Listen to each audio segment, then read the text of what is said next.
So Leute, willkommen zurück zu einem weiteren Livestream meinerseits an diesem Mittwochabend. Wir haben den 27.09.2023 und ich begrüße euch hier erneut. Tatsächlich in den letzten paar Malen noch relativ oft hier gewesen am Flughafen von Neapel.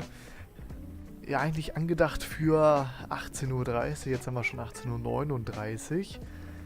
Ich hatte gerade nochmal einen Internet-Speed-Test eben schnell gemacht und festgestellt, dass das so nicht hinhaut. Deswegen den Router nochmal eben fix neu gestartet, Stream nochmal gestartet und jetzt scheint es auch zu laufen. Einmal auf Holz klopfen, dass das auch so bleibt heute. Ja, wir fliegen von Neapel heute erneut. Waren wir die letzten paar Male schon. Wir fliegen Richtung Norden, heute Richtung München. Heute ist Mittwoch, wie bereits erwähnt.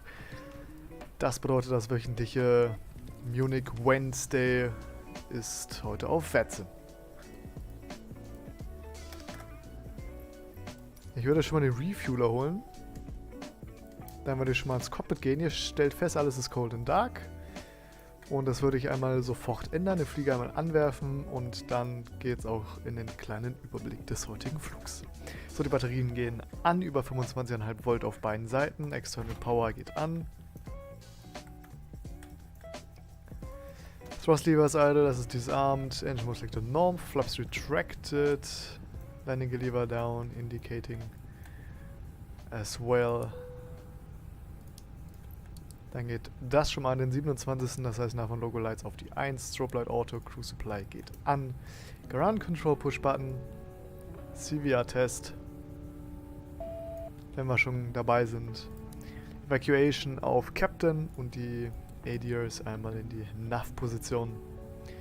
Dann können wir nochmal die restlichen Schalterstellungen überprüfen. Das sieht gut aus. Landing Elevation ist Auto. White Lights sind off. Die 4 Fault Lights sind wie immer normal. Pack Flow ruhig auf Norm. Fuel Pumps können wir delayen. Dann können wir einmal einen Fire Test machen. Jetzt sind die Flight Warning Computers auch da. Das ist gut. Dann dürfte der Test jetzt hier funktionieren. APU Fire Test. Engine 1 Fire. Engine 2 Fire. Cool. Dann können wir es nochmal ein bisschen heller machen. Es ist abends. Das heißt natürlich, es wird dunkler. Und wir können den Flieger einmal laden, beziehungsweise den Flug nochmal eben importieren. Das habe ich nämlich noch nicht gemacht. Da haben wir es.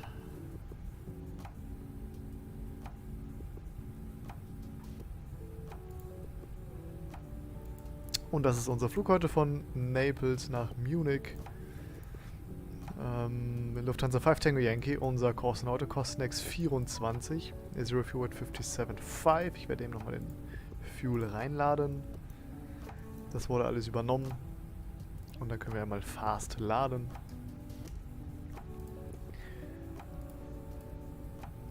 Flight Level 300 Initial. Ja, wir werden gleich auf 360 hochgehen.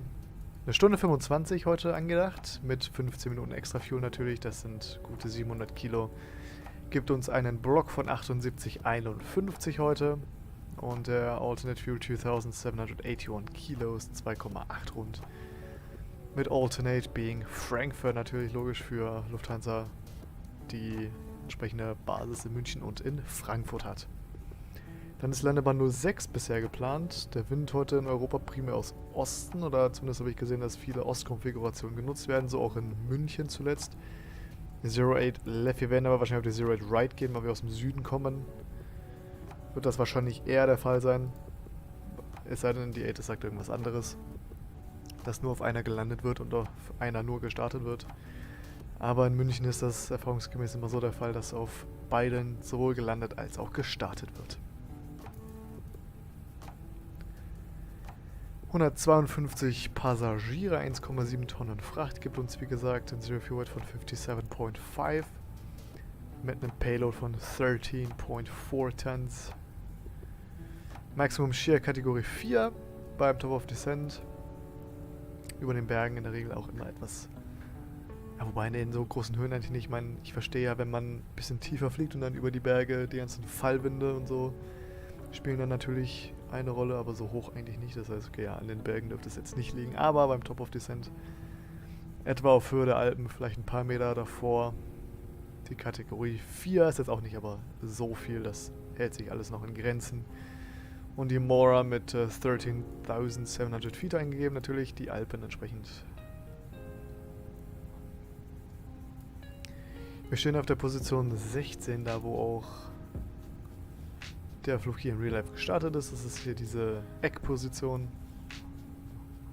Und auch hier ist die 06, so wie das aussieht. Ich weiß nicht, war das heute vielleicht sogar? Ja, das war heute. Heute Morgen war das. Hat sich wohl seither nichts geändert. Ja, die letzten Meters, oder die Meters, die jetzt hier drauf sind, dürften auch sogar relativ aktuell sein, weil ich den Flugplan auch erst wenige Minuten vor Streambeginn erstellt habe. Departure, 1550 Zulu, ja, das war jetzt vor knapp einer Stunde. 07085, KVK, Temperature 21, 41019, NoSig. Und der Forecast sagt uns 07085, KVK, becoming variable at 2. Und das ist, wenn wir schon längst draußen sind. Das ist auch erst später, das ist auch erst morgen und das ist auch erst morgen. Okay, das heißt, der Wind wird jetzt bleiben, noch ein bisschen abschwachen möglicherweise. Ansonsten, Sicht bleibt gut und kein besonderes Wetter. In München ähnlichen Wind. Ach Quatsch, jetzt, oh nein, jetzt habe ich mich gerade hier vertan. Ich habe gerade den Destination Weather Forecast mir angeschaut. Das heißt, möglicherweise wird nachher die Sicht noch etwas schlechter. Aber der Wind dürfte schwach bleiben. Okay, wir können uns vielleicht auf schlechtere Sicht dann einstellen nachher heute Abend. Und aber für Napoli hier natürlich 3008 Knots. Runway 06 ist da immer noch preferred. Und der Wind aus 270, very in between 270, 330. No clouds detected. 27 degrees 1014. Becoming, das ist eine sehr große Zeitspanne 05087. Few clouds 6000. Und ja, viele Windänderungen tatsächlich hier aktuell im Süden. Aber ich denke, wir können trotzdem von der 06 ausgehen. So, dann hätten wir das jetzt auch geklärt. Das ziehe ich mir einmal rüber und dann gehen wir einmal hier unten rein. Das ist wie gesagt schon alles aus. Hier können wir schon mal Unicom einstellen sonst. Und das haben wir sowieso nicht, das heißt, das kann aus. FMGC hat zu. Aircraft is still being loaded. Der Refueler ist noch dran. Nö, der Refueler ist tatsächlich schon verschwunden. Fuel ist auch schon drin. 7860. Das sieht gut aus. Dann können wir auch schon Boarding requesten, theoretisch sogar.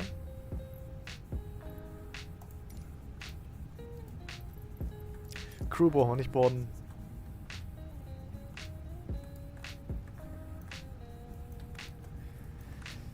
So, auf der Status Page stellen wir fest 320-200, das ist richtig, CFM 56-5-B4, bis zum 4. Oktober noch die NAV-Daten.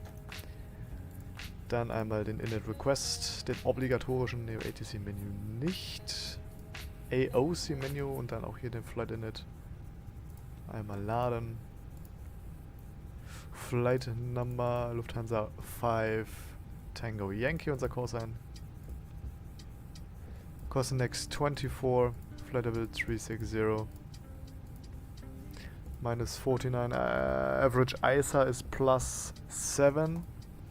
Das heißt minus 42. Ground Temperature haben wir gerade gehört. Na okay, von einer Stunde war das. Wir können die 27 Grad hier ruhig nehmen. Wir können sonst auch einfach mal aktuelles Wetter holen.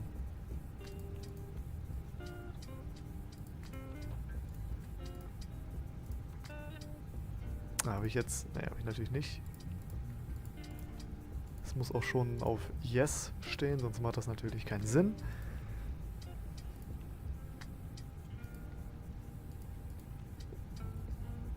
Ach ja. Preliminary Loadsheet haben wir auch schon. Weather Data 1620 Zulu ist genau dasselbe, okay. Auto 29010, das heißt wahrscheinlich dort, naja, Runway 24 wäre das dann eigentlich doch schon.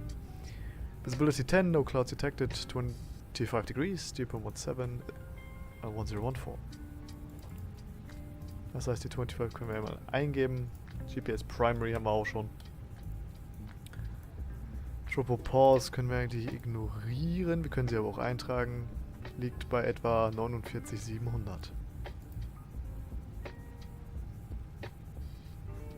Das ist noch Flight Level 300, 360. Das macht keinen Sinn. Der Flugplan sagt uns, dass wir erst am letzten Wegpunkt auf 360 hochgehen. Ne, das haut nicht hin. Yoshi, was geht, was geht? Ich muss lauter reden.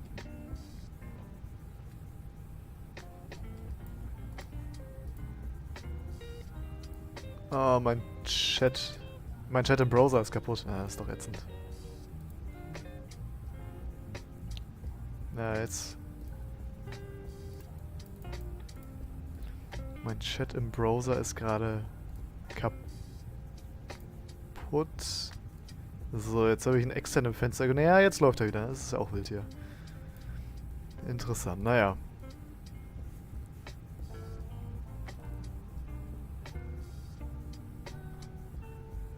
Gut, dann weiter im Text. Tropopause können wir so lassen. Wind Request nochmal machen eben. Und dann können wir hier schon mal die Daten aus dem Preliminary Load Sheet einmal eingeben. Zero Fuel Weight 57.5.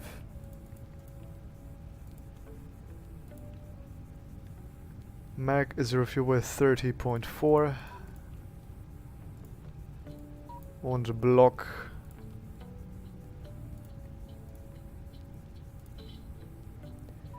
Fuel and Tank 7851. Nicht 7.6, 7.9 natürlich.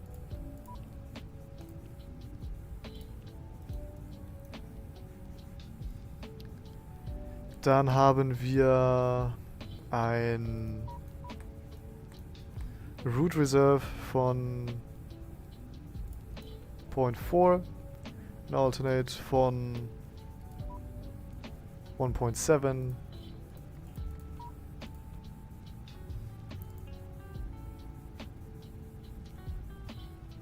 Final ist 1.1. 2.8 Minimum Destination Fuel, das sieht gut aus. Ja, perfekt.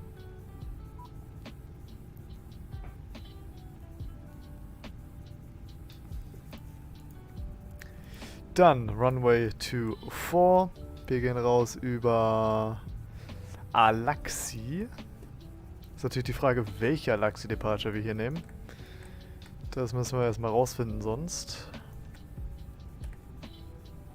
Und wir können auch schon mal die APU eigentlich anwerfen. Refueling ist complete, deswegen können die Pumps auch schon wieder angehen. Und der Start-Button muss noch gedrückt werden. So.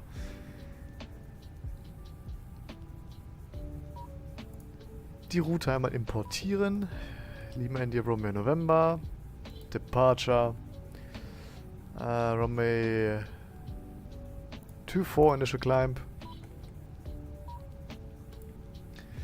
Alaxi.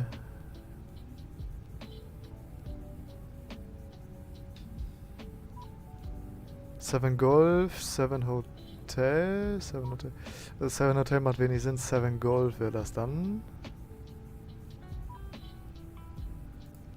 Und die 7 Juliet könnte man auch nehmen. Gibt es jetzt keine Restrictions irgendwie? Wegen Usage oder so?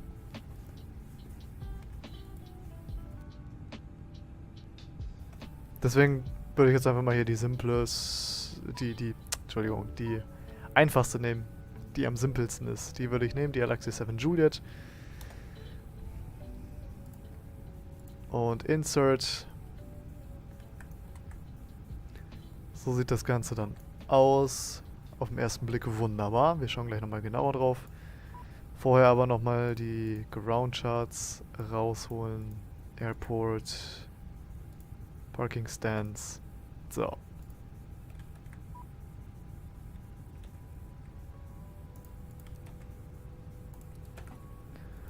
Nochmal sonst 2 Minuten warten für die Bleed. Dann würde ich mal mit dem Taxi-Briefing starten. Ja, Lauda kann ich bestimmt auch bald mal wieder fliegen, klar.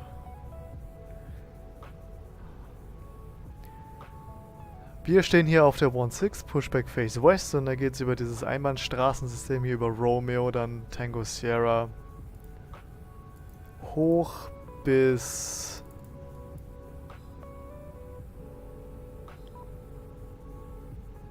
ja, ich weiß gar nicht, man kann nicht alle Intersections auswählen hier in Neapel, deswegen wird es dann vielleicht Golf, ansonsten halt Echo oder Foxtrot, ist ja scheißegal. Und dann den Initial Climb auf der Chart 10-3 Charlie. Transition altitude is 8,000 feet. Sits also noise abatement procedure. Is if unable to comply with noise abatement. Request takeoff from runway 06. Warning close at obstacles. Initial climb. Climb with max climb gradient. This SID requires a minimum climb gradient of 9.6%. That is equal to 585 feet per nautical mile until leaving 3000 feet. Das entspricht after takeoff 1500 to 2000 feet per minute climb. Initial climb at departure end of runway. On track 220 degrees at 1200, but not further than 2 DME November Papa Charlie bzw. 2.8 DME November Alpha Papa. Left max 180, 178 degrees. Intercept Sorrento, radial 340 inbound to Gamma. Genau. Das sind Linkskurven, max 180 im Turn. Gamma 6000. 1200 feet above. Ich weiß nicht, was ist hier, Airport Elevation. 300, das heißt 900 Fuß und dann Linkskurve.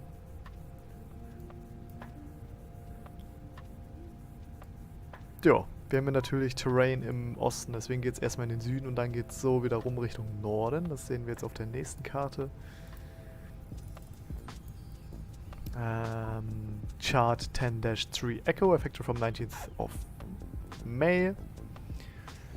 Transition auch hier, hat sich nicht verändert, 8000 R1 RMP1. For monitoring and alerting reasons, RMP1 specification is required in case of radar service unavailability or degradation. Initial Climb-Out haben wir gerade gesehen. Galaxy 7 Juliet.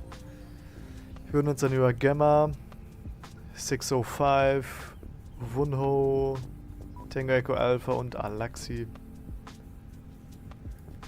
Wobei wir in dem Turnier Maximum 210 haben, müssen wir mal dann auf den Clean achten. Clean ist 216, das heißt Flaps 1 müssen wir extended lassen für den Turnier. 8000 above, Wunho 110 above, Deano 130 above und dann Galaxy. Ziemlich simpel, was das angeht. Constrained VR Needles. Weiß nicht, was kann man für eine Stop Altitude setzen? 8000 feet, maybe. Das ist die zweite Restriction. Macht vielleicht Sinn. So, AP Bleed kann jetzt auch ruhig angehen. 1014, glaube ich, war. Loadsheet haben wir auch. Ist auch ein Final, das ist gut. Dann können wir das auch gleich eintragen. Zero Fuel at 57.1.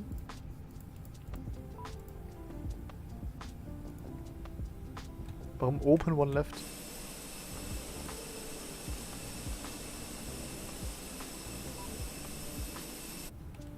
Was will der bei One Left?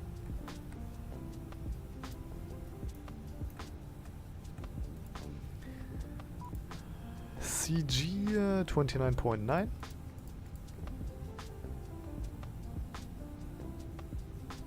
Ja.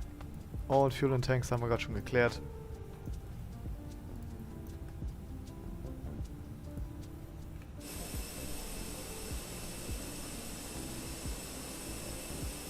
Ah, ich verstehe. Ja, Boarding war complete, deswegen hat der Flieger automatisch die Tür wieder dicht gemacht. Okay, macht Sinn. Ach, jetzt startet erst der... Interesting. Also mit Boarding Process meine ich jetzt den Boarding Process vom Flugzeug selber und jetzt nicht von GSX. Jetzt hat er die ganze Zeit drauf gewartet, dass die dann jetzt hier einsteigen können. Nee. Wie gecrampt die auch in diesem Bus stehen, Alter. Ist ja wirklich so wie in Real Life.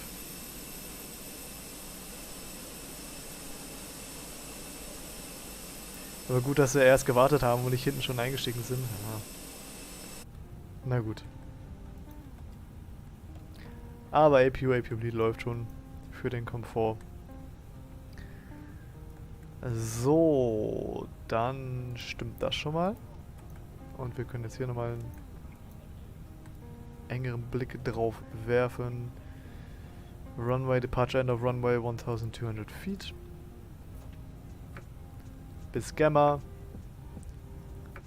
6000 above, Max 185. Dann 605, Max 210. Und dann, genau, 8000 above natürlich auch. Und dann weiter Linkskurve Wunho 110 above. Tango Echo Alpha und dann Alaxi. Cool, das sieht gut aus. Terrain können wir ruhig anwerfen. Dann können wir hier nochmal ein paar Nav-Aids setzen, kann ja nicht schaden. Wir haben Tango Echo Alpha auf der einen Seite. Und aber auch Platz-VOA, glaube ich. DMI, November Alpha Papa können wir hier setzen. Und Sorrento an sich wäre natürlich auch sinnvoll.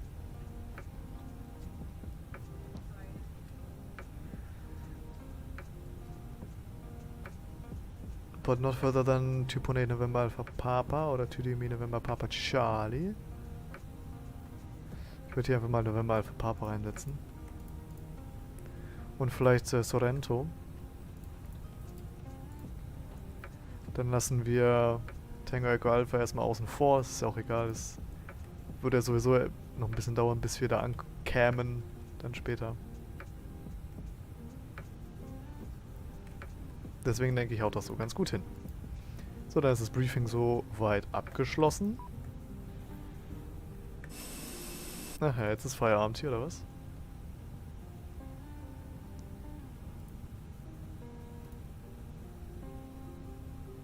Ja, jetzt hat er allein zugemacht. Ja, der Bus ist weg, Treppen hauen ab, dann sind sie jetzt hier wohl fertig.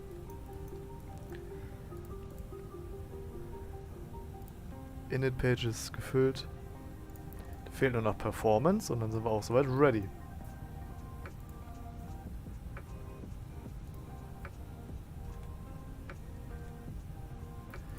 Runway 24, runway is dry, packs off, NTIs off, Load Sheet, Wetter und über Echo können wir sonst gehen. Können aber auch für Echo rechnen.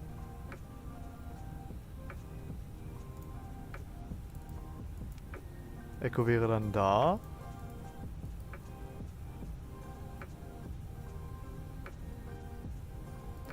Oder wir machen einfach Full Length. Das sieht entspannt aus von den Geschwindigkeiten her. 139, 140, 142. Flaps 1. Dead trim by up 0.2. Und Flex ist 66. Thrust reduction acceleration 1230 feet.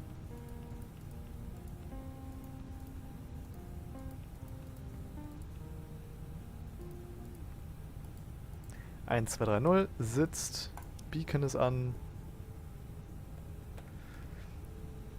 Ground Power ist schon disconnected, können wir hier jetzt auch alles ausmachen. Und dann können wir noch eine Checkliste lesen. Park Brake ist set. Dann habe ich noch die Before Start Checklist im Angebot. Cockpit Preparations complete. Signs on Auto. ADIRs aligned. GPS Primary Accuracy is high. Wir können hier nochmal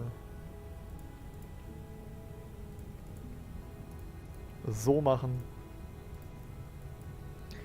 Fuel Quantity 7840 kilos and balanced. FNG as set, the altimeter is 1014 below the line.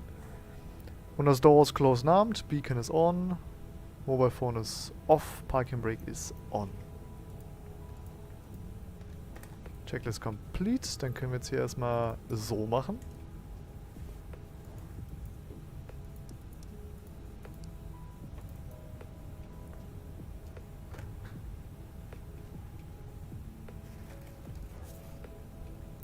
Und dann kommt der Kollege hier hoffentlich gleich rangefahren, jawohl.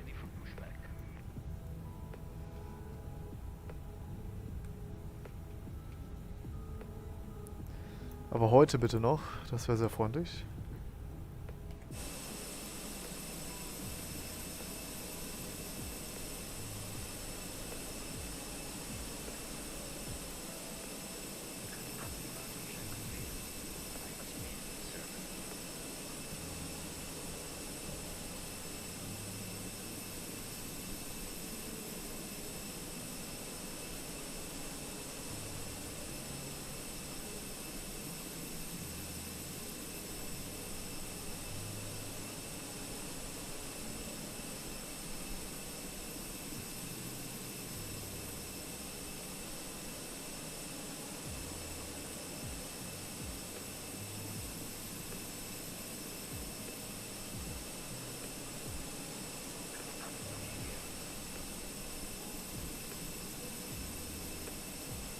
Genau, die Nase muss nach rechts, das Tail muss nach links. Weil wir ja in diesem Einbahnsystem hier drin sind, müssen hier mit dem Tail nach rechts, mit der Nase nach links, damit wir dann hier Romeo, Tango, Sierra dann runter können.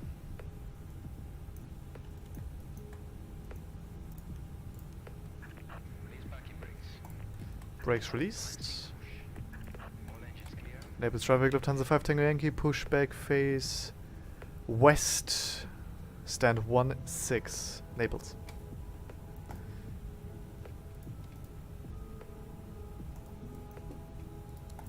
Engine start, start switch ignition start, beziehungsweise Engine Mode Selector und dann starten wir die 2.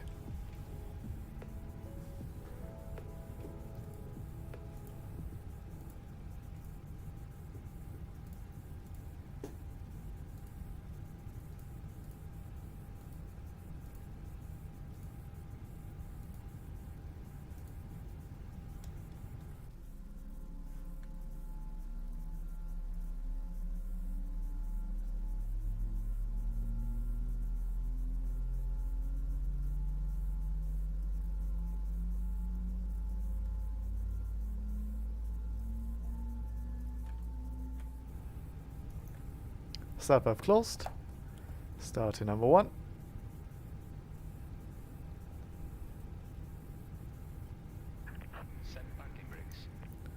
Brake set.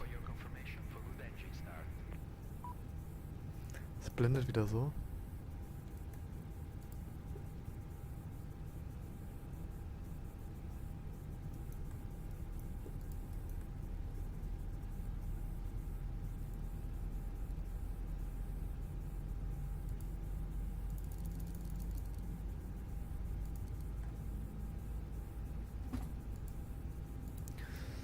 Start valve is closed. 2 good starts. We have a good engine start. You can disconnect. Unlocking gear.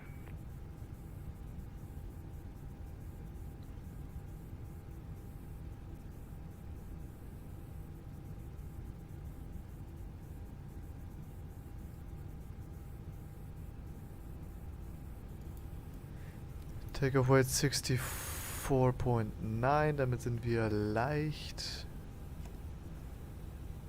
überm Max Landing Weight, falls wir zurückkommen würden. Both engines stabilized. Flaps 1.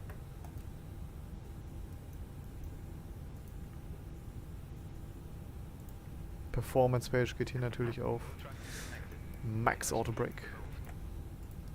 APU geht aus.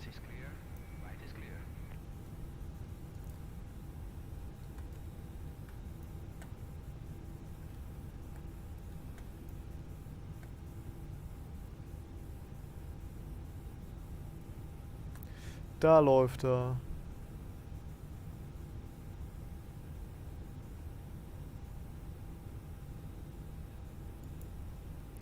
Cool. Dann können wir jetzt hier auch anmachen. Entschuldigung. Predictive Wind Shear und Weather Radar. Und dann können wir noch die After-Start Checklist lesen. NTIs ist off. Ecam Status ist Check. Pitch Trim is at 27%. 28% roundabout. Set and Rudder Trim is 0. After Start complete. Dann können wir losrollen. Mit dem Taxi und Turn off Lights. Bremse wird gelöst und dann geht's los. Haben wir jetzt hier sofort rechts einmal rum praktisch und dann Tango Sierra ganz runter.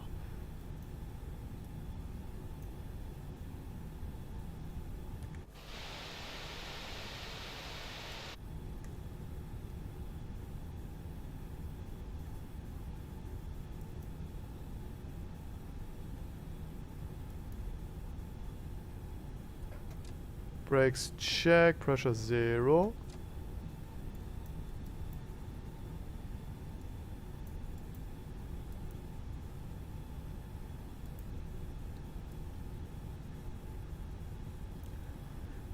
Enables traffic, Lufthansa 5 Tango Yankee taxiing via Romeo Tango Sierra runway 24 Naples.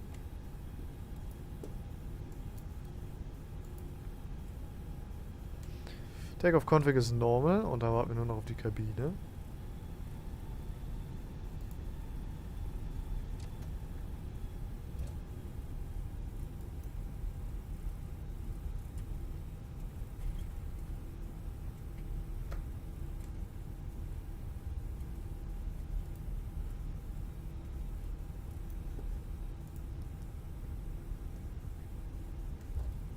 Ich weiß nicht, warum die Pedale nicht ganz in der Mitte sind.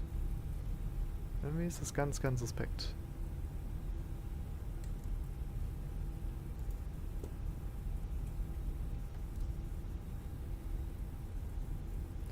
Tango Sierra wäre dann hier links.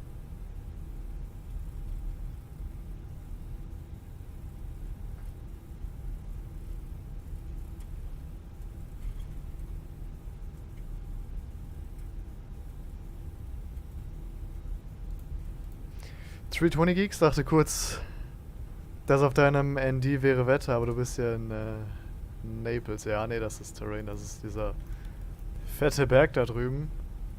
Der hat auch einen Namen, steht auch auf der Karte drauf. Weiß ich jetzt aber nicht. Warte mal. Stand hier, glaube ich. Mount Vesuvius. Naja, sehr interessant.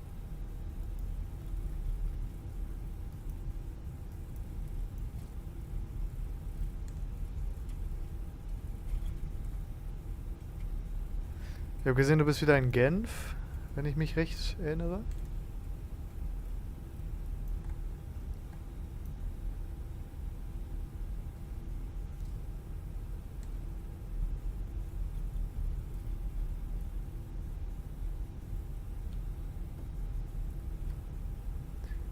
Geneva.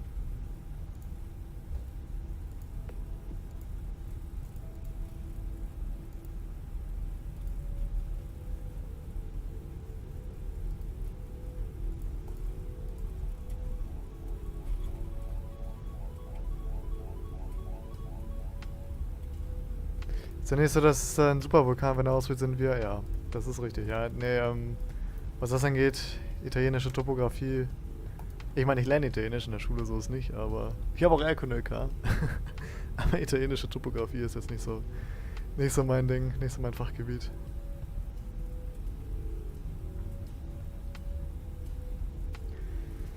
So, dann haben wir noch die Before Takeoff Checklist. Flight Control Check Briefing is confirmed. Wir können es mal kurz reviewen. Straight at 1200 feet. Not after 2 DME. November Alpha Papa. 2 DME? Was? 2? Was war 2? Ne, 2.8 November Alpha Papa. Okay. Left turn, subaltitude 8000 is set in blue. Und right hand seat take off. Transponder is set for now. EQ Memo says take off. No blue down to the line. Jetzt kann ich die Musik auch wieder pausieren. Das ist ja wunderbar.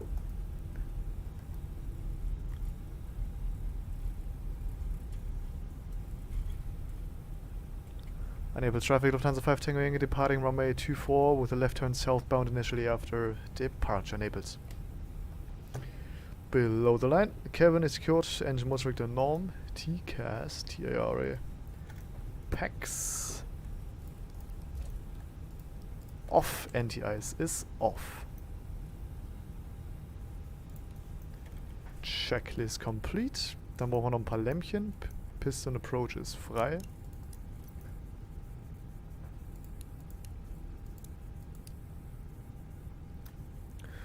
Und dann sind wir ready to rock, ready to roll. Take off.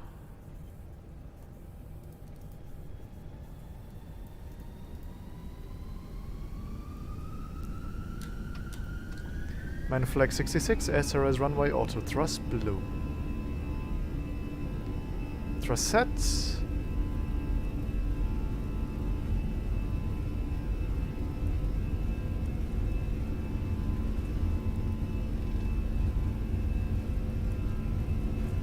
$100 knots.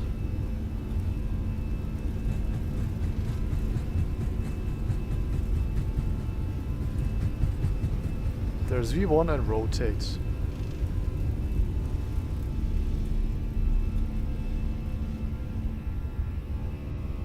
Positive climb gear up. Nav is green.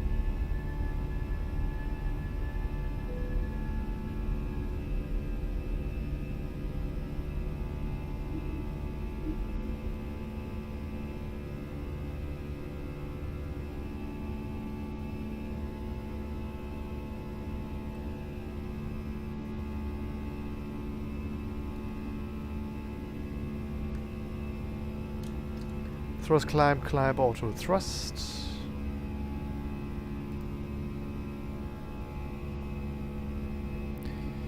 Wir erinnern uns an die Maximum 210, unser Clean liegt bei 216, deswegen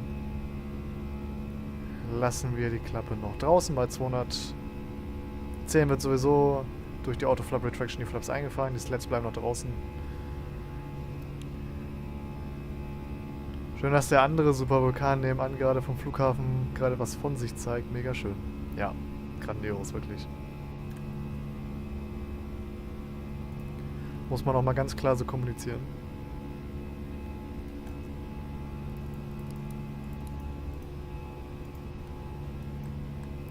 Naples traffic, Lufthansa 5 Tango Yankee, airborne runway 24 2,700 feet Naples. Maximum 185. Erstmal.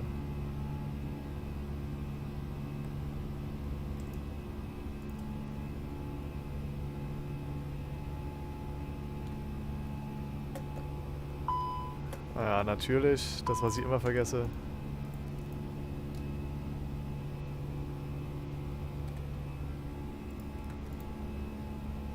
Ja, wirklich, ohne E-Cam würde ich das immer vergessen. Ohne E-Cam würden die Leute hier bei mir an Bord irgendwann keinen Sauerstoff mehr haben.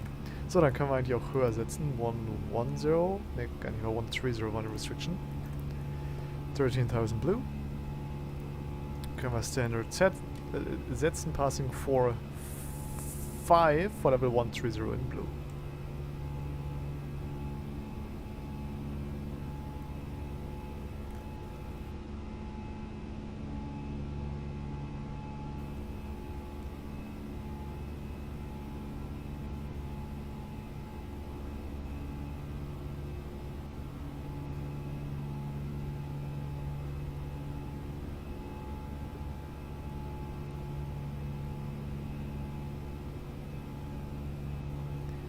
Dann geht's jetzt in die Linkskurve.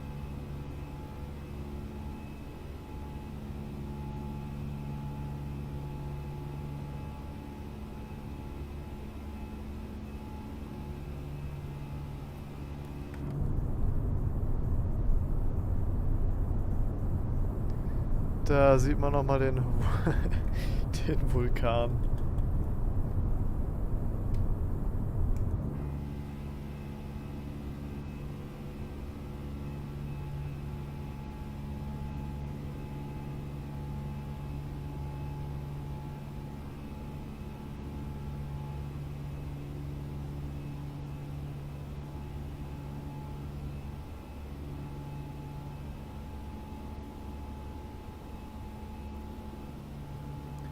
Wir sind über der S-Speed, aber wir können wie gesagt nicht die Klappen einfahren, weil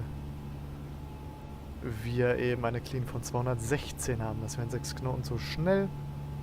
Aber bei 210 werden die Flaps sowieso automatisch gleich einfahren. Die Slats werden aber noch so lange draußen bleiben, bis wir dann schlussendlich den Klappenhebel hier auf 0 setzen.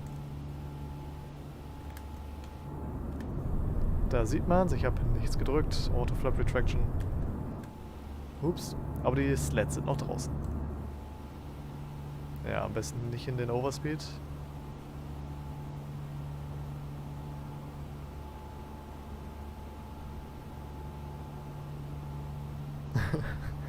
Es gibt jetzt natürlich eine bombastische Steigrate hier. Ja, so ist das, wenn man dann immer in die Wing View geht, während man manuell fliegt.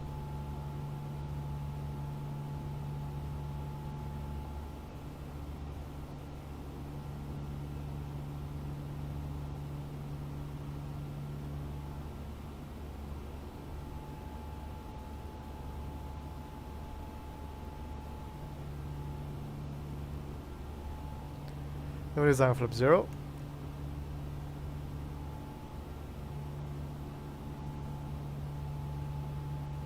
Through 10.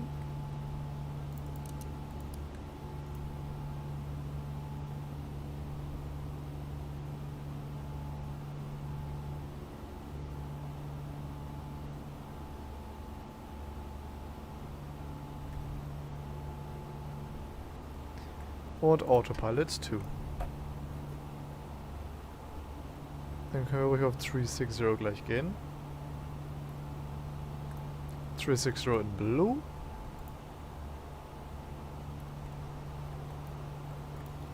Und dann sehen wir jetzt hier nochmal den Flughafen und der Vulkan jetzt gerade unter uns.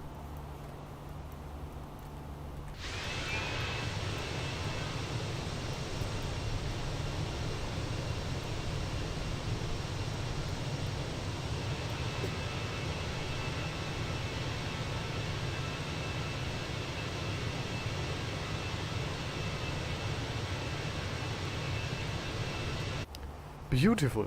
So, ich bin auch eigentlich noch gar nicht auf die Livery eingegangen, die wir hier heute bewegen. Das ist nämlich die Star Alliance Livery der Lufthansa, die neuere, wohlgemerkt die Zulu Hotel.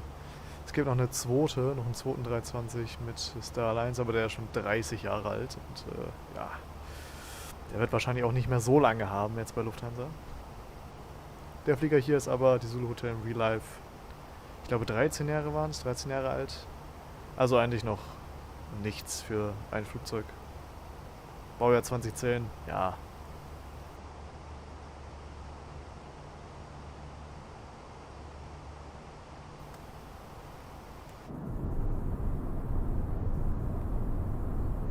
Ist eigentlich noch kein Alter. Ich meine 30 ist eigentlich auch kein Alter, wenn man sich richtig um die Geräte kümmert, können die Asparu alt werden. 40 Jahre können die dann schon erreichen. Aber ist auch klar, dass es irgendwann nicht mehr wirtschaftlich ist, solche alten Dinger zu betreiben. Weil dann auch immer mehr Ersatzteile gebraucht werden und ja, der Marktwert von diesen Dingen, wenn man es denn verkaufen würde, sinkt natürlich auch weiter. Also ich glaube, Condor hat in dem Bericht von letztem Jahr irgendwie hat davon gesprochen oder geht grundsätzlich nur davon aus, dass die Flugzeuge, die 320er, die sie wirklich selber besitzen, die sie nicht geleast haben, die aber auch schon sehr, sehr betagt sind, mit auch schon um die 30 Jahre, einen Wert von etwa 990.000 Euro haben.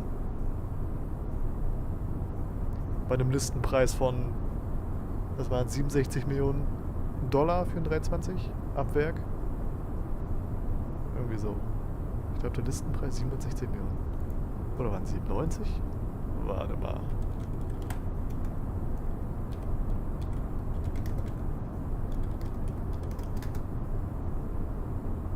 Ja, ne, es ist doch nicht 67. Der Listenpreis für die A320 liegt momentan bei rund 94 Millionen Euro. Für die A320 Neo wären rund 103 Millionen Euro fällig.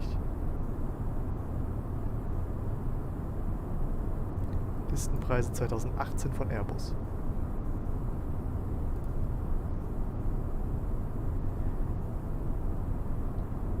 Airbus hat die durchschnittlichen Listenpreise über die gesamte Produktpalette um 2% erhöht. Die neuen Preise gelten ab dem 1. Januar 2018. Sie berücksichtigen die laufenden Investitionen von Airbus in seine Flugzeugprogramme. Wir maximieren damit den Nutzen unserer Flugzeuge für unsere Kunden, die wir mit einer überzeugenden Kombination von Leistung, Wirtschaftlichkeit und Passagierkomfort zufriedenstellen wollen. Der A318 bei 77 Millionen, der A319 bei 92, der A320 bei 101 Millionen, der 21 118 Millionen. Die Neo ist entsprechend etwas teurer, 110 Millionen bzw. 129 Millionen. Der 319 Neo ist ja nicht wirklich relevant. Der 330-200 bei 238 Millionen, 330 800, ach hier unten ist der 300, okay. Der 200 bei 238, der 800 bei 259 Millionen Dollar, der Frachter bei 241 Millionen. Der 300 264 Millionen. Also ist schon klar, dass keine Fluggesellschaft da Listenpreise für zahlt. Weil ja in der Regel dann doch mehr bestellt werden.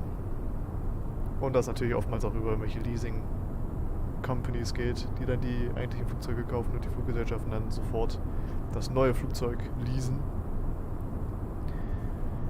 Und wenn dann wirklich so 10, 20 Flugzeuge bestellt werden, kriegt man natürlich auch Rabatt. Also die zahlen nicht für 20 Flugzeuge 2 Milliarden. Das machen sie nicht. Aber es ist eigentlich schon so interessant, was man auf den Tisch legen müsste, wenn man sich als Privatperson einen 320-200 kaufen möchte.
Ich glaube, Pascal hat wieder was Neues gedroppt. Das wäre natürlich Premium.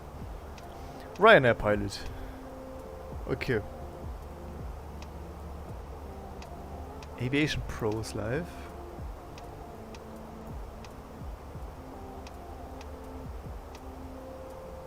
Nö, mehr nicht. Ah doch. Ah, okay, nur für Kanalmitglieder, nevermind. Ach, jetzt macht er nur noch... Kanalmitglieder, okay, ne, keine Ahnung. Ich weiß nicht, ob ihr Aviation Pro kennt. Ich habe mir früher auch relativ viel von ihm angeschaut, auch insbesondere bevor ich mit VATSIM angefangen habe, also 2019 und davor. Ist ein Niederländer, der jetzt glaube ich mittlerweile auch, er ist Offizier bei KLM ist.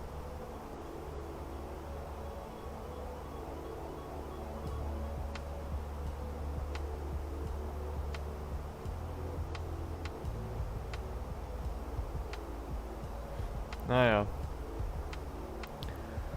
Learn more about virtual aviation through the experience of a real-world Boeing 777 and 787 pilot since June 2023.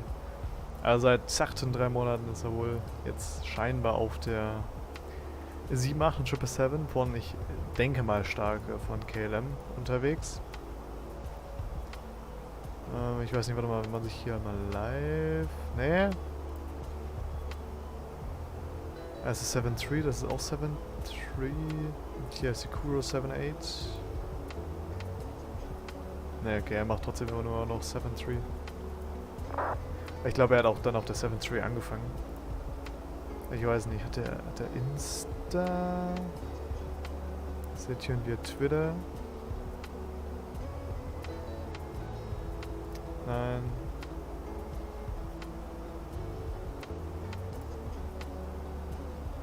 Oh Junge. Nö, sehe ich nicht ein.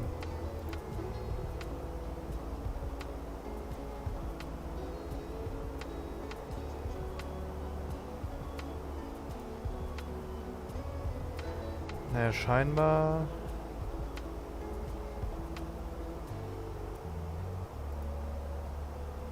Donate, ja. Scheinbar hat er nur Twitter, beziehungsweise X, ja mittlerweile, muss man ja sagen. Früher konnte man ganz entspannt Twitter schreiben, heute muss man immer Plattform X dazu schreiben, weil sonst keine Ahnung hat, was damit gemeint ist. Römisch 10 oder was? Naja. Ich weiß nicht, was Elon da vorhat mit X. Das ist irgendwie ganz, ganz suspekt, wie ich finde.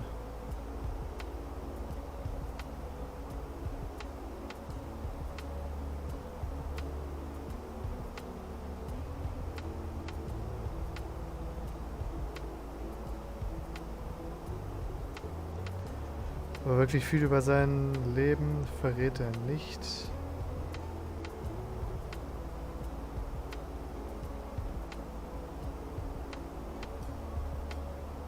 Ne, hier sieht man nicht viel.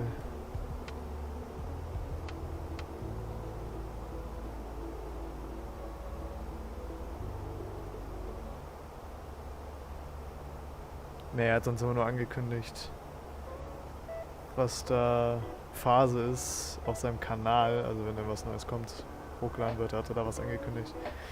Aber da scheint er nichts aus seinem Leben außerhalb YouTubes zu posten. Naja, ist ja auch in Ordnung. Muss man ja nicht. Ja, aber der hat, ich weiß nicht, hat er mal so ein Video gemacht, hat mal irgendwas gedroppt gehabt?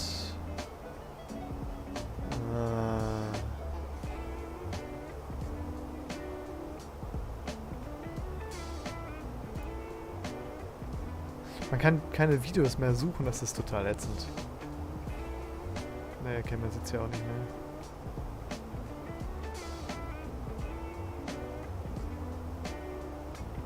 Ne, aber seht ihr, habt die RT4 wirklich tutorial-mäßig irgendwas dann auch.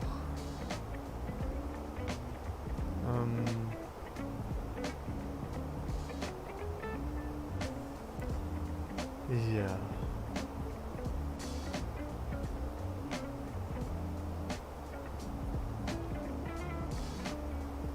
Ne, er hat auch mal irgendwas über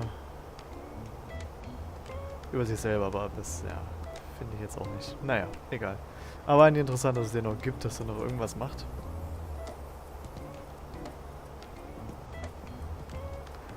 Und ich habe auch damals, wie gesagt, viel von ihm gelernt. Naja, aber wir schauen jetzt hier mal bei Pascal rein, würde ich sagen.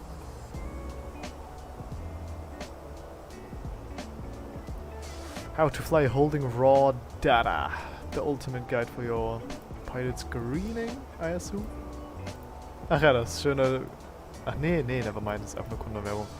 Nee, aber Condor hat ja ein Bier auch irgendwie rausgebracht. Mit irgendeiner Berliner Brauerei haben die irgendein Bier, was es wohl nur an Bord von Condor gibt. Die Dose ist auch so gelb gestreift wie manche Flugzeuge. Der ist jetzt grün gestreift und die Dose ist aber irgendwie gelb gestreift. Das ist, keine Ahnung, sieht eigentlich ganz cool aus, aber... Bier? Wirklich? Weiß ich nicht. Who am I to judge? Naja. Traumhafte Strände, na klar. Ich bin mir sicher, die pure Lebensfreude entdeckt man auch nur in Jamaika. Na, Amazon Freight, toll. Irgendeine anderssprachige Werbung mit deutschen Untertiteln, ja, das ist doch schön. Das ist gute Werbung. So, ich weiß nicht, warum ich hier schon so weit fortgeschritten bin. Ich habe es eigentlich noch nicht geschaut. Anyways. Wie immer ist das Video sofort unten zu finden. Und zwar... Jetzt dürfte es drin sein. Dafür mache ich den Sim etwas leiser. Und dann würde ich sagen, Feuer frei. Holding pattern in your screening, probably the most scared thing you have to face in a screening. Today, I'm going to explain to you, give you tips on how to fly a holding pattern. Was auch immer das hier sein soll, YouTube Premium, bessere Bitrate, ja, ich raff das auch nicht. And how to prepare for it for your screening, for your job interview. So let's get right into it. Basically, you're gonna get a screening. If you want to know how a screening fully works, check out that video right here I made a couple of days back where I go Sehr interessantes Video, hatten wir uns auch angeschaut, kann ich euch auch nur wärmstens empfehlen. all through all the assessments. Oh, er hat 20.000 geknackt, ja, herzlichen Glückwunsch von meiner Seite. But today it's basically going about the screening. So we are here out in Cologne, Germany right now, and I'm going to teach you how to fly a holding. So I chose for the purpose of the day the Cola holding in Cologne, and we want to fly into the holding at Cola. The things you need to know about a holding front up is basically you have different holding heights. So if you're holding below flight level 140, your holding speed is 240 knots and your outbound timing is 1 minute. Er hat, warte mal, was? Speed is 240 knots and 240 Knots, sagt der Speed 230. Das confused jetzt, weil ich weiß es leider auch nicht, was da genau jetzt Sache ist. Wie gesagt, es steht jetzt 230, er sagt 240, ja. your outbound timing is 1 minute and your entry procedure timings as well. If you're going above flight level 140 up to flight level 200, you've got the speed of 240 knots, and if you're going above that, it's 265 knots. Timing above Okay, ne, dann hat er das, glaube ich, falsch gesagt und richtig geschrieben.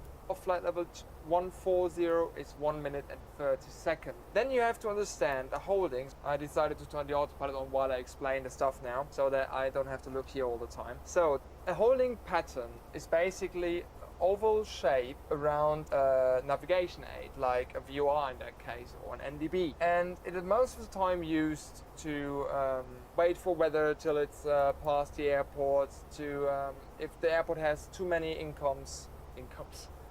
inbound traffic, to basically put you in there, Too many incomes, er hat zu viele Einnahmen hat der Flughafen. let you wait for 10 minutes and then get you out of the holding. So the most important thing about a holding is that you've got entry procedures. And those procedures need to be there because you can enter, for example, Cola holding, where we're going to fly to any second, from here, from here, from here, from here. In this case, Cola holding is a left turn holding. That means we've got 3 different entry procedures. We've got a parallel entry, a direct entry, and the offset entry. And if you look at, we've got those 2 patterns. I'm gonna Okay, ich kenne den Offset unter Teardrop Entry. blend the picture in as well. We're in the left-hand pattern now, and we're coming basically on a track or heading of 122. So basically we're flying straight to the holding on radial 298. The radial inbound is 298. So basically we're coming in a straight line on that line towards the holding. And then the entries are prescribed in sectors. We have the parallel sector, the offset sector, and the direct sector. If you draw a line basically, if you extend the inbound track and go 70 degrees to the right, you've got your offset sector. Everything to the left on that side is your parallel sector up to 180 degrees, and then you've got your direct entry sector from the whole 180 back side basically of the holding. So the thing you have to do when you're flying towards the holding, you have to determine in which sector you are at that moment to know which Determine, I believe, oder? procedure you Entschuldigung.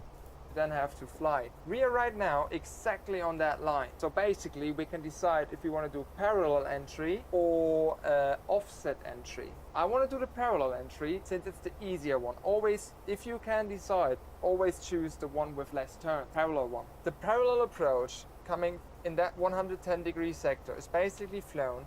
You fly towards the fix, what we're doing right now. We are flying towards the fix. We've got that blue VOR line, green track line. You can't see because it's overlapped all right now. That's what you want to see, by the way. And we're at 16.5 nautical miles from Kola, you are. You find your distance always down here if it's tuned in here, the radio nav.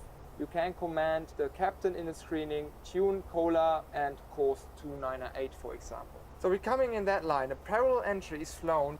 Stimmt, das hatten wir ja auch nochmal kurz besprochen, inwiefern man muss es ja in diesem Assessment, man muss es ja selber machen, man muss ja zeigen, dass man es kann, inwiefern man da den Kollegen, den Kapitän, wen auch immer, der da mit dabei ist, mit einbeziehen kann in sämtliche Prozeduren, als Hilfestellung oder sowas. Aber ich denke, sowas dürfte eigentlich immer gehen, irgendwelche, ja, Commands geben, irgendwas tunen, Flaps setzen oder sowas, maybe. Kann man bestimmt machen. You overfly the fix and then you stay on that line for 1 minute, wind corrected, and then you turn inbound, so right turn in that case, because we've got a left-hand pattern, right turn in a continuous turn back with standard rate turn radius, which is basically TARS divided by 10 times plus 7 is basically your standard weight turn, but I'm going to come to that in a second. So you fly outbound 1 minute, wind corrected and wind correction angle corrected. I'm going to come to that in a second. Then you turn inbound, Was steht da? corrected and wind correction 1 minute outbound, head tail corrected, wind correction angle corrected. Ja, macht ja Sinn. angle corrected. I'm going to come to that in a second. Then you turn inbound, go onto the inbound track to the VOR again and intercept it basically, and that's how you fly it. Then you need 1 wind correction angle. Then you just do the basic traffic pattern, not traffic pattern, the basic holding. Coming from that sector right here, the 70 degree offset sector, which you could fly as well with that one, you always fly to the fix first. The fix is the VOR station on the ground. You fly towards it, then you need from the outbound track 118, because you're coming from here, and from the 118 you add 30 degrees. So you want to fly instead of 118, 148 into the holding, right that direction. Then basically you fly in again for 1 minute below flight level 140, then you turn left this time because you want to go, basically you fly that line here, in 1 minute's over, left turn and onto the fix again. And then we've got the other sector, which is the direct sector. Thankfully it's the biggest and the easiest one. Ja, stimmt, direct. Einfach nur rein und Gutes. You coming from that direction right here. You fly towards it from here, here, here. The only thing you do is overfly the fix and you just turn outbound to the left and go onto the outbound track. The thing is, in real atmosphere, you've got wind, and wind pushes you or pulls you in a direction you don't want to fly to in a holding. Because a holding always needs to look like that. Perfect, nice, and you never want it in a screening especially. They're really strict if you fly onto the non-holding side, which is that side here. That's the holding side and that's the non-holding side. You never want to cross the non-holding side, maybe for a second, but honestly, try to stay on the holding side of the holding. So Makes shout out to sense. Joey here, who did a little explanation about that video a couple of years back. So basically, what you have when you're flying the Was wir jetzt haben, ist ein Video, in einem Video, in einem Livestream und später natürlich nach Livestream-Ende in einem Video. Ja, ist auch geil. parallel entry, you're flying outbound first, and Wind correction angle. Wind angle times the wind speed divided by the true airspeed. Okay, interessant. then you do the turn and go inbound again. So what you need to do for the outbound turn is you have to correct for that wind correction, so you add one wind correction angle, and then you have to correct for the turn inbound again, so you add another one. You have to correct for each straight line and each turn you're flying. So you've got two wind correction angles flying out of the fix, and then you go back in and into the fix you only have one wind correction angle all the time. Flying the teardrop entry, on the other hand, you're flying out 1 minute outbound, which means, and you only have that one turn, so you add one wind correction angle in the teardrop, go inbound, and you add another one in the inbound then. So you, in the teardrop entry, always one wind correction angle and 1 minute timing. Parallel entry, two wind correction angle, outbound, 1 minute timing. And last but not least, we've got the direct entry, which is basically flown like the normal holding. You overfly the station, get on the outbound track, and on an outbound track in a holding, you always need 3 wind correction angle, and on the inbound 1 wind correction angle. But why 3 wind correction angle? That's pretty simple to explain, and that is due to, see down here, so basically inbound 1, because you've got the station, you're tracking and you only need the 1. But then you're turning, so the wind pushes you, for example. You've got the straight line, the wind pushes you again, and you've got that turn again, the wind pushes you. So on that straight line, you correct for 3 wind correction angle. And the timing needs to be tail or headwind compensated for. So I would say, a lot of talking right now. We're just gonna fly into Kola right now, which Macht Sinn, ja. Wenn man natürlich Tailwind hat, muss man Zeit abziehen, weil man ja schneller ist. Wenn man Headwind hat, muss man Zeit draufrechnen, weil man eben langsam ist. Das leuchtet schon ein. is the VOR here, and I'm gonna try to explain what my brain does or what I'm flying while doing it. Ready? So since we're in a screening here, I have to turn everything off. Okay. Yes, mate. Stop it. So what we're doing right now, we're basically flying into Kola, 50 nautical miles left. We're at 4,000 feet, minimum holding altitude. Ah, okay. Können wir ja in der Zeit mal hier eben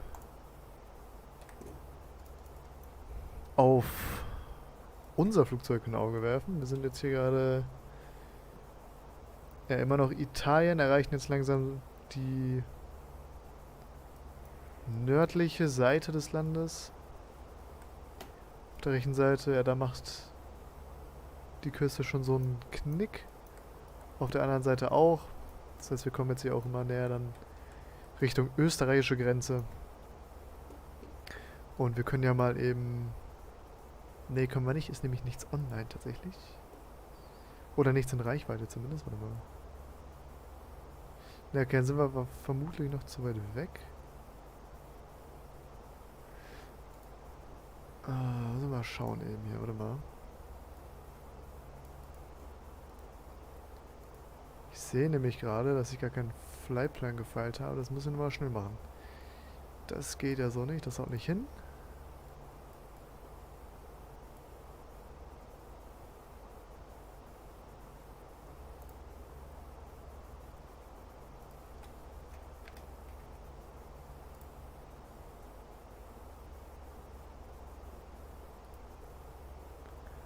So, okay. Jetzt aber. Ne, aber wir empfangen aktuell noch kein Wetter, keine ATIS. Das heißt, was das angeht, müssen wir uns noch etwas gedulden. Gut, weiter im Text.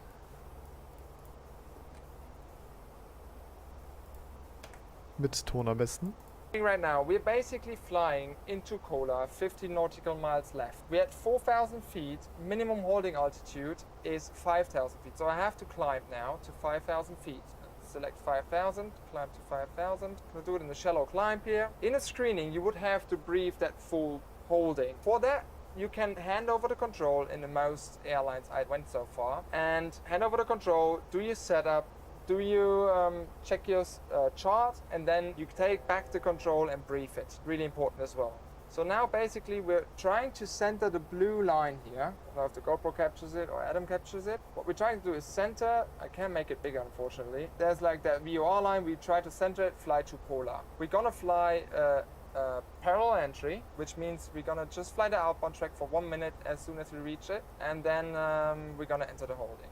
That should work. So now 230 knots, we're below flight level 140 at 5,000 feet. We've got Ja, okay, 230 Knots, dann hat er sich versprochen. Passiert. everything for the holding ready. We've got 9 miles to go. Now we can go and think about the wind. 10 knots from the side, like I said, 90 degrees off. So flying outbound in the parallel entry, we need wind correction angle times 2. So we're gonna do that as soon as we reach the fix. The cool thing in an Airbus, if you're doing a screening in an Airbus, you always have that. Let me just do position freeze here, that I can show you a little trick in an Airbus. Because if I turn right now, otherwise that won't work. So position freeze. If I turn to the left now, for example, you can see the track line in an Airbus really, really good. So that yellow box here is your heading, and the green line, just stay here like that, is your track. And in between those two, that's your wind correction angle. In an Airbus, always you have that track line, just use it. Helps you a lot. So basically what I'm doing right now, I'm putting the track line back on the blue lines, which is basically intercepting the radial 29A. Ah, ja, okay. Also da zwischen Heading und zwischen Track. Track das grüne, Heading das gelbe. Da hockt der Wind Correction Angle. Das ist sehr interessant. Okay, krass. Crazy. Crazy Swayzy. To polar VOR. Now let wings level again. It's gonna sort myself out again. Then we're gonna turn position freeze off and we're gonna fly the holding. Okay, that looks good. Position freeze off, open the chart. So let's say everything is briefed by now. We always in the screening command your stuff. Command the heading you want, command the speed you want, command everything. Even read the checklist. You just command them. Landing checklist, after landing checklist, whatever. And he will read them for you. So we've got 4.6 miles to the Cola VOR now. As soon as we overfly it, I'm gonna start the timing, hold that course here, and going to put a wind correction angle in there. Speed ±5 is totally fine in the screening. Don't let it bother you. Try to nail it anyways. And don't let yourself hesitate from the middle needle going right to left. The closer you come to the station, the more sensible it gets basically. So don't let yourself hesitate, because it will give a needle swing any second, because right now we're flying 2 and now in a second we're gonna fly from the station. 1.7 miles out. So I'm just gonna, do not hesitate too much. See, now we got the switch, 1.32 miles. Just gonna keep flying. Try to stay in altitude band of maximal 100 feet up down. So don't, now the needle swing comes, as you can see.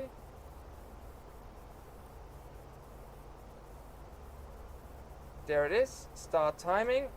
And we want to fly a wind correction angle of 9. So I have to do 129er as a wind correction angle as a heading right now. Headwind, tailwind, Okay. I don't have to calculate it right now, because it comes 90 degrees offset. So I'm going onto the wind correction angle right now and fly that for 1 minute. Got 30 seconds left. Then always keep your mind ahead of the aircraft. Where do I have to turn next? Is it left or right? Because you do not want to turn in the wrong direction. So the holding side is on that Ja, das wäre natürlich mies, ne? direction. So I have to turn to the right. Man sieht so dicke Pfeile, die nach, keine Ahnung, links zeigen, eine Linkskurve andeuten auf der Chart und dreht man nach rechts. Ja, das ist natürlich dann mies. Just make that in your head pretty clear. We've got 10 seconds left here now. And then we do a full inbound turn. 1 minute. Standard rate turn. Around 27 degrees. Something right there. 27 to 30 degrees bank. Standard rate turn is basically TARS divided by 10 times plus 7. So around 30 right now. Always think about when you're flying a turn, you need a bit more power because you haven't got auto thrust on, and just fly that inbound turn. The thing is, you have to overshoot to the station now for a bit because you want to get that blue line back in again. So in any second, I'm gonna continue with the turn, stop the timing, because the station is basically this one. And if I'm flying just to the station, I'm never gonna reach the inbound track, so I have to overshoot it by around 30 degrees, which will be around 328 as a new heading, till we intercept it. So just go to 3, 4, 5, around that, to intercept the station. Altitude is checked. Always, if you figure out that you're just a bit too high right now or something, say altitude checked, correcting. That's how they know in the screening that you are well ahead of the aircraft. There comes the VOR. Okay, alles callen, was man macht. Und ich muss mal eben hier Navigraph aufmachen und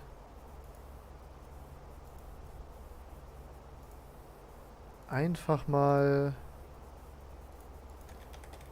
eine Karte aufmachen mit dem Cola VOR drauf, mit dem Holding, dass ich da besser folgen kann. Warte mal, Approach alles.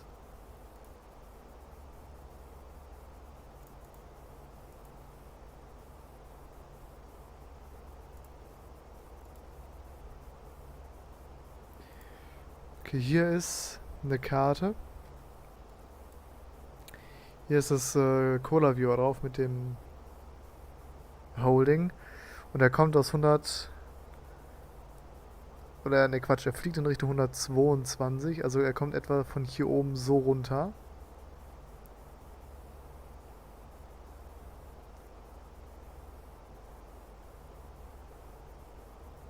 Oder war es 122? I overshot it just a bit now, but we're pretty close anyway, so now it's time to go in 8 miles.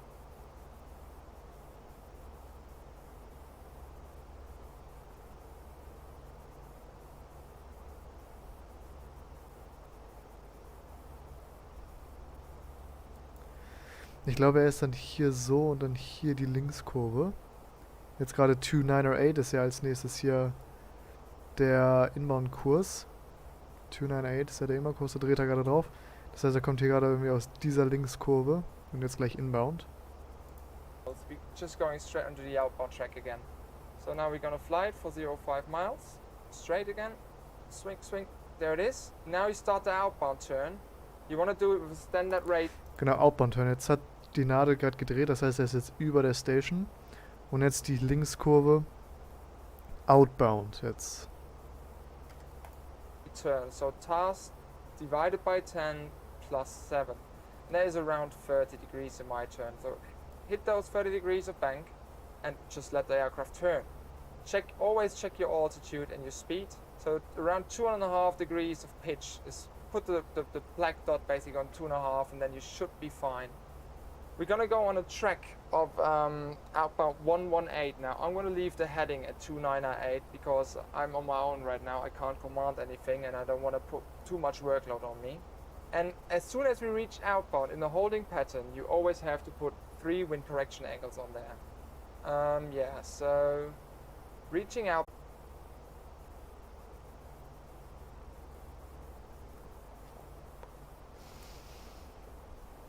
Okay, hat gerade der Stream hier gerade massiv geleckt irgendwie aus irgendwelchen Gründen.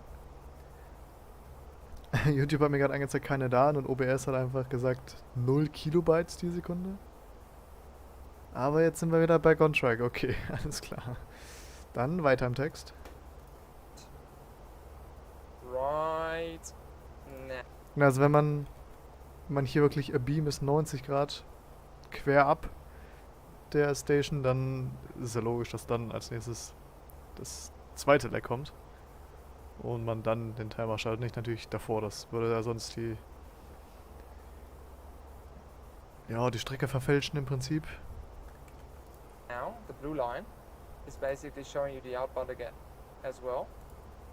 Wings level again. Oops. And we're gonna reach the station as soon as 90 degrees off to us. So right now, start timing, get those 3 wind correction angles in there.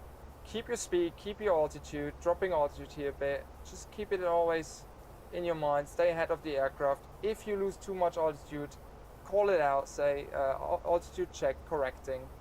And just don't give them a feeling that you're behind the aircraft. Always let them know you're in front of it. You know what you're doing here. You're allowed to mess things up. If you mess up a holding, just say, all right, that was not good. I was not really ahead of it. Can we do it again? But let them know that you messed it up. That's one of the most important things. Be one with your mistakes. Do you say it? No, don't. Huh? Own. That's the most important things. If you do a mistake, own your mistake. So we've got 7 seconds here to go, and then Own we're your gonna mistake. stop. Okay, ich verstehe. Ja, macht Sinn. Leuchtet ein. Auch ein interessantes Sprichwort, maybe? Redewendung? Own your mistake. Besitze deinen Fehler. Ja, okay. An inbound turn to the left now. And if I did everything correct, that thing right about here, 27, come on, around there, should end up on the inbound track, which is 2998. Oh, I had it already on there, but I didn't switch it. And it should be nailed. Jetzt hat er den Heading-Bug gedreht, auch wenn er sich vorher gesagt hat, dass er den stehen lässt. So excited if it works. So losing altitude here a bit. So as soon as we turn inbound, we should have basically that blue line in the middle of those blue lines, the white one on them, the green one on them, and the heading bug should be somewhere else. Around 7 degrees to the right, basically.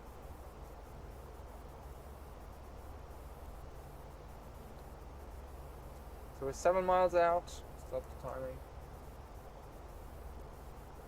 Now the white one goes over the blue one. The blue one starts to, the middle part of the blue one starts to come in. And basically, as soon as we reach the position, blue line should be in there as well. Just gonna start to show it out a bit so that we perfectly center it. Just gonna level off here for a second, wings level. Because you want it centered. You do not want to go on the non-holding side. Now back. And we've got 4 miles to the fix, and we did a perfect holding here. In the inbound track, we need 1 wind correction angle, or basically you just put the track line onto the blue line and you're flying 1 wind correction angle. And that's just, let me put position freeze in there. We've got the 5000 speed is nailed. Ja, genau, weil die grüne Linie ja sowieso... Nee, hier.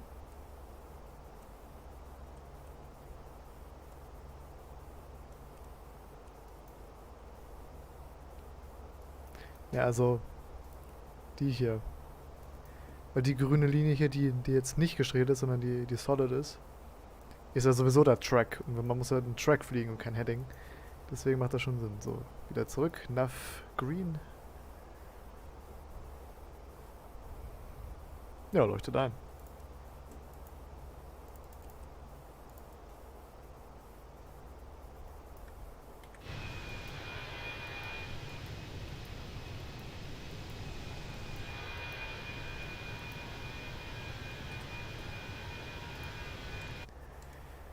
Ein paar Screenshots. So, weiter im Text. That's all good. So just gonna put position freeze in. Come on. Good. And that's basically how you fly a holding pattern. I hope you understood it with all the entry procedures, the wind correction angle and stuff. If you, because we didn't have any tailwind and headwind today, so basically when you've got that rose here, in the rose mode, and you see the wind comes, I always like to basically put that side into 4 quarters. One is 45 degrees, 45, 45, 45 is 180. So if it comes out of that quarter, the wind, basically, you add the full, let's say this wind, the 10 knots, would come from here right now. I would have to add 10 seconds to the 1 minute. If it comes out of this sector, so from the side up to the other 45 degrees, I would add half of the time.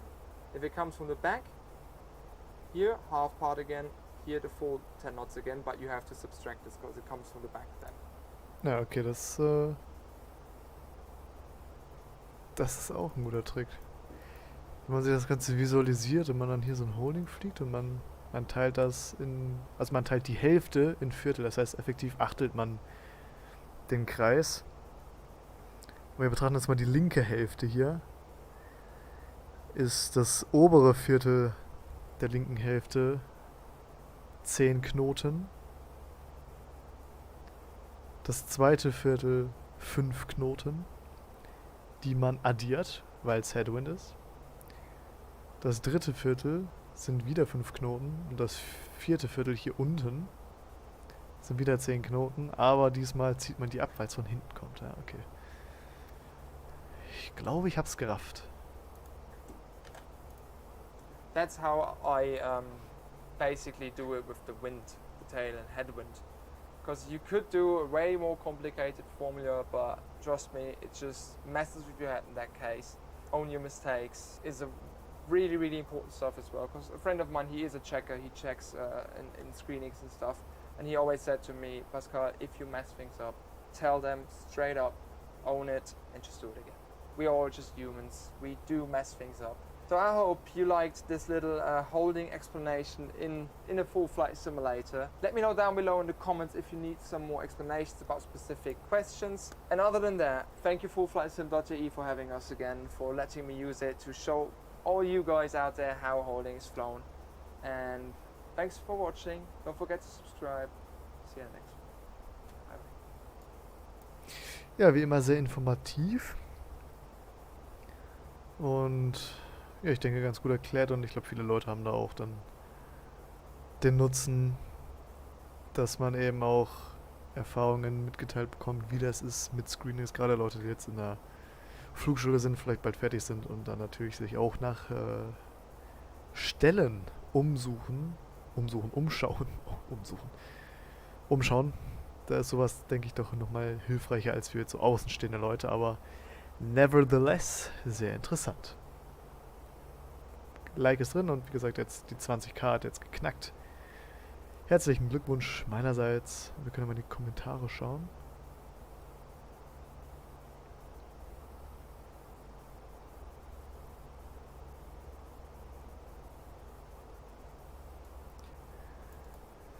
This guy is single-handedly keeping future pilots going, ja.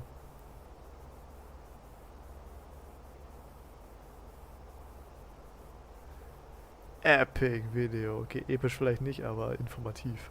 Ja, genau, sehr informativ. Ja, wunderbar. Cool.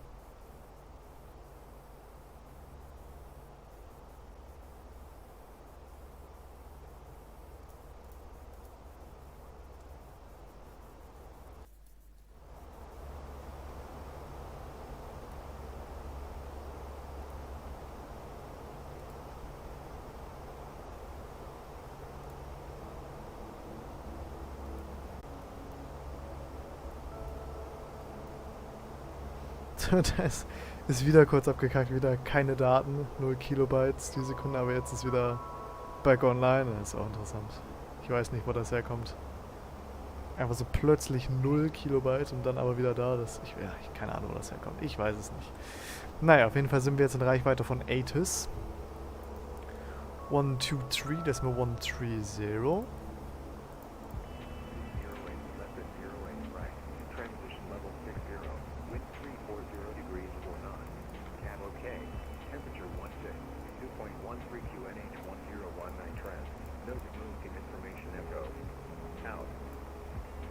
Information Echo.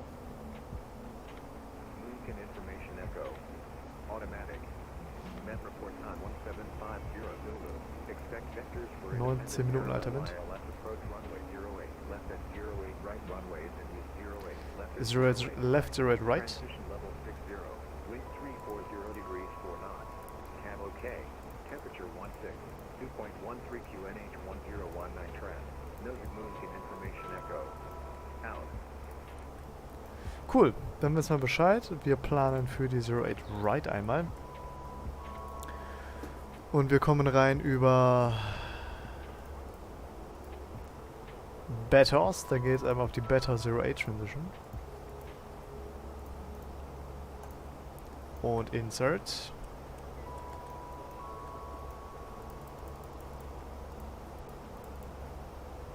Betters. Und dann geht's dann da einmal rein.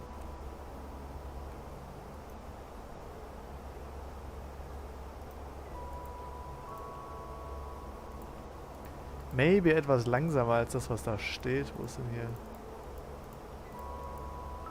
Da ist der Top of the Sand ist. Okay, nein, das macht keinen Sinn. Da müssen wir nochmal nachhelfen, manuell. Zunächst aber das bisschen dunkler, bitte. Dankeschön, das blendet ja auch so. Also, wir gehen hier einmal nach München rein. Approach. Eile 08 left, 08 right. Vielleicht eine andere Runway. Deswegen beide Karten am besten mal parat haben. Und dann haben wir hier die Arrival. Beta 08 Nach Transition. Und Ground Charts maybe auch noch. Könnte man vielleicht auch gebrauchen. Insbesondere Taxi und Parking Stands East. Also, soweit ich weiß, ist Lufthansa im Westen nicht, sondern nur im Osten. So, aber welche Restrictions haben wir hier nicht? Und das geht dann hier Betos. 472, 473, 74, 75, 76, 57, 56, 55, 54, 53, 52, 51, 50. Und dann ein Manual oder 440, 441, Bagan und 442. Das sieht ja hier schon mal etwas anders aus. 472, 3, 4 und 5 ist nicht drin.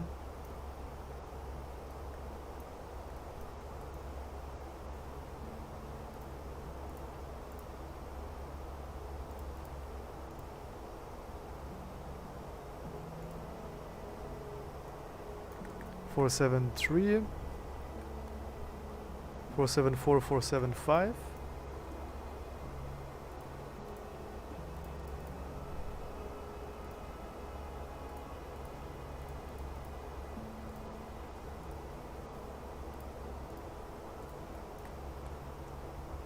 Four seven six, 457 ist dann hier.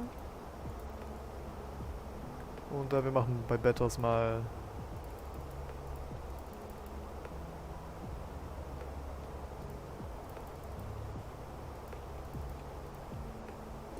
ne, wir machen hier mal keine Ahnung, 180 einfach mal. Das hat ja sonst keinen Sinn.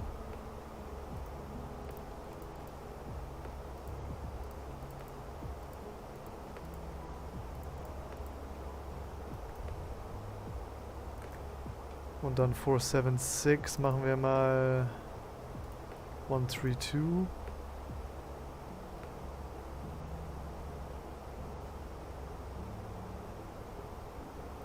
Ja, 132 geht dann. Ich glaube München liegt. Warte mal, wie hoch liegt denn München eigentlich?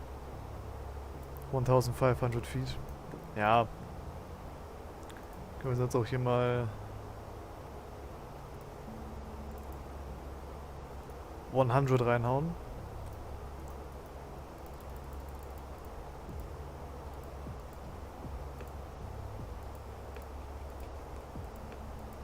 Four, 5, 7.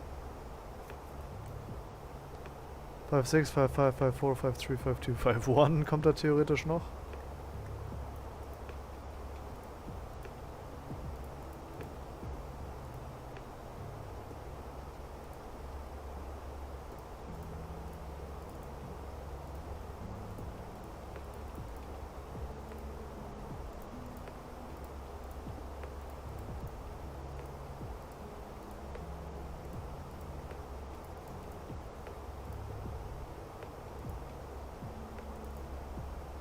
Und Delta Mike 451. Ich weiß nicht, warum die fehlen. Kann sein, dass das mit den Navigator-Daten zusammenhängt. Weil die Wegpunkte an sich existieren, die Position von denen ist auch richtig. Aber sie sind halt, die werden halt nicht mit der Transition geladen, deswegen, keine Ahnung, vielleicht hat das was sonst mit den Nav-Daten zu tun von Navigator.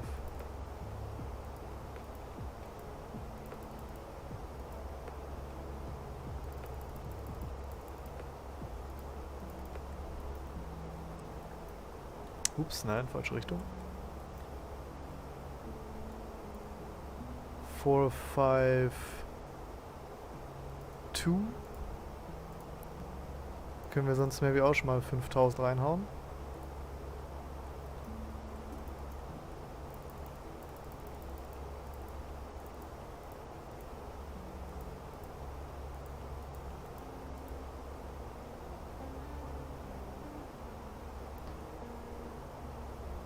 dass wir da ein bisschen schneller runterkommen, maybe auch eine Abkürzung dann nehmen können.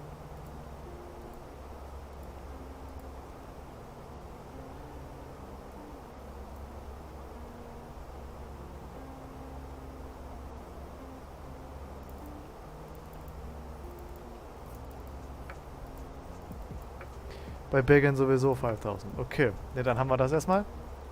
Dann können wir den Approach briefen. Beziehungsweise hier nochmal die Box durchgehen. Wir haben hier Hectopascals natürlich, Transition Level bei ATC haben wir gehört, Information Echo, Transition Level 60. GPS or FMS Equipped Aircraft, leuchtet ein. Maintain Transition Track Beyond Endpoint if no succeeding instruction is received. Und dann haben wir an initial contact with Munich Director Stage Course and only. Below flight level 100 clearance to altitude QNH above transition level may be issued. Okay. Clearance to altitude above transition level may be issued. Okay, das ist tatsächlich auch jetzt neu für mich. Interessant. Recommended rate of descent 1300 feet per minute or greater. Alles klar.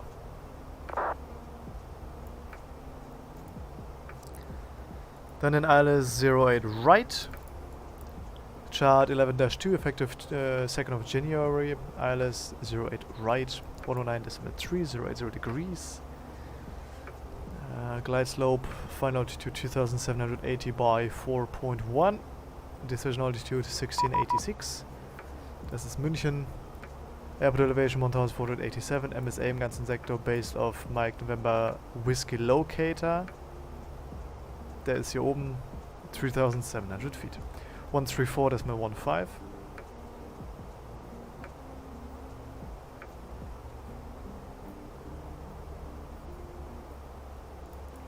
You for higher shortly. Roger, thank you. In Munich, good evening, Lufthansa 5 Tango Yankee, level 360. Lufthansa 5 Tango Yankee, München Radar, correction, München Radar, Servos identified, set squawk 1000. Squawk 1000, Lufthansa 5 Tango Yankee.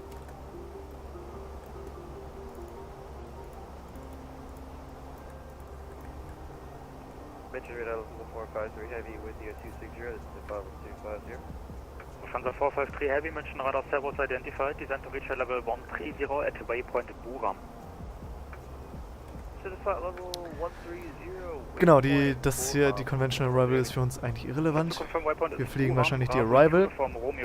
Und dann haben wir Bergen at 5000, 3 degree glide, final altitude, wie wir gerade schon gesagt haben, 4.1 India Mike Sierra Echo, 2780.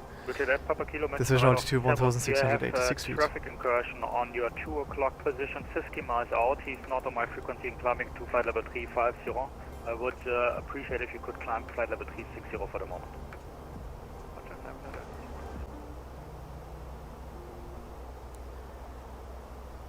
Da ist der Stream gerade wieder runtergedroppt auf 0 Kilobytes. Und jetzt ist aber alles wieder wie gehabt. Das ist so random, wirklich. Wir haben eine Descent Clearance erhalten auf Flight Level 300, Flight Level 300 in Blue. Hotel, contact München, arrival 128.030. 13030, Lufthansa 79 Hotel, tschüss. CSA 0, contact München, Radar 129.1, Das CSA 0? Tatsache. CSA 0, 129, bye. Norix 9737, proceed direct Raditz, Romeo Alpha Delta India Zulu.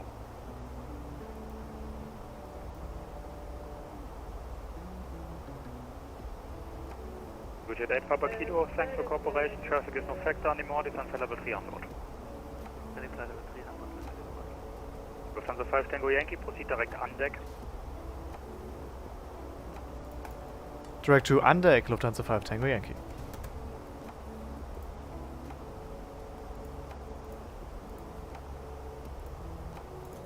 Undeck, Direct to und Abfahrt.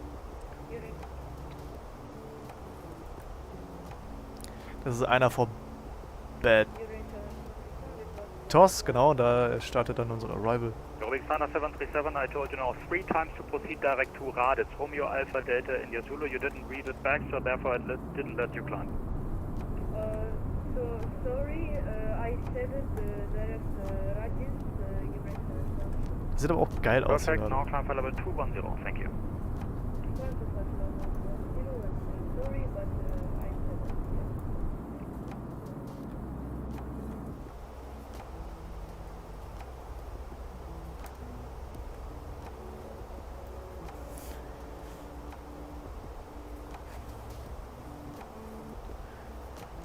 So, der Approach ist soweit gebrieft. Ich würde mal kurz einen Blick auf die Karte für den ILS 8 Left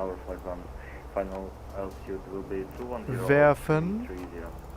Currently requested level is 210. 11-1, in der November Echo 195-080, das bleibt gleich, Gleitflug Final bei 3,9 mit 2700. Decision 1667, Airport Elevation bleibt gleich, MSA bleibt gleich. Then Mr. Approach here, straight ahead, 1 DME east of Delta Mike November, or 1900, whichever is later, left turn, Mike India, Quebec NDB, climbing to 5000. Dafür bräuchte man dann noch den Delta Mike November DME. Das ist der hier. Ich weiß gar nicht, welchen wir hierfür bräuchten. Delta Mike Sierra wahrscheinlich. 1 DME east of Delta Mike Sierra, 1900, whichever is later. Descend to flight level 130, 1500 feet per minute or greater. Lufthansa 5 Tango Yankee. 150 is blue, vertical speed minus 1500 feet.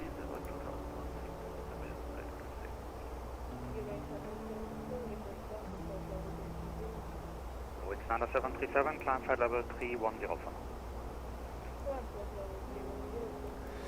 Das heißt, wir setzen den Delta Max Sierra und den Delta Mike November können wir eigentlich auch setzen.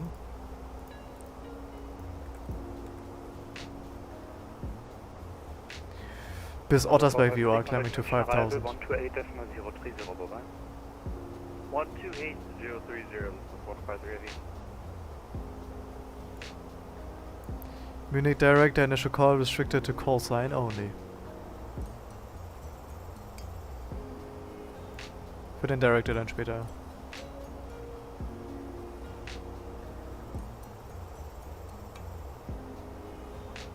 Cool.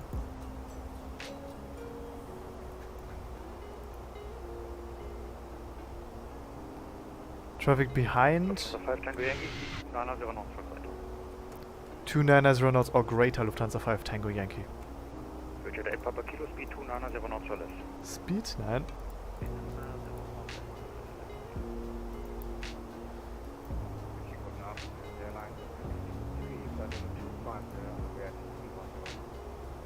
Airline 023, Menschen radar servos identified. Also wir können hier sonst maybe so Thrust Idle Open Descent. Ich weiß nicht, was wir dann hier für eine Descent Rate fetzen würden. Wind genau aus Norden mit 20 Knoten.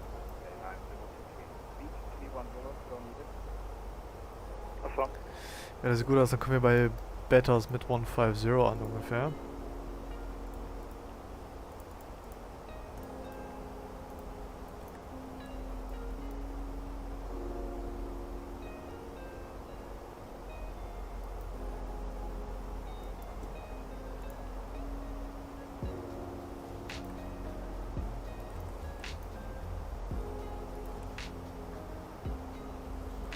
Wir können sonst kurz so machen und dann auf unser Profile warten. Speed, Vertical Speed minus 2000. Und vielleicht kurz warten, bis das Profile, wobei, naja, das mache ich auch keinen Sinn, weil wir das Profile erst hier hinten erreichen würden. Dann machen wir den jetzt. Thrust Idle Open Descent.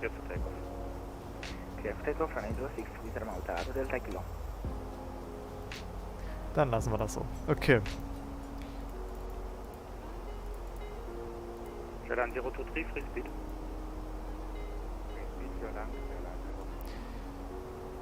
Zero at right, einmal für die GPS, Distance.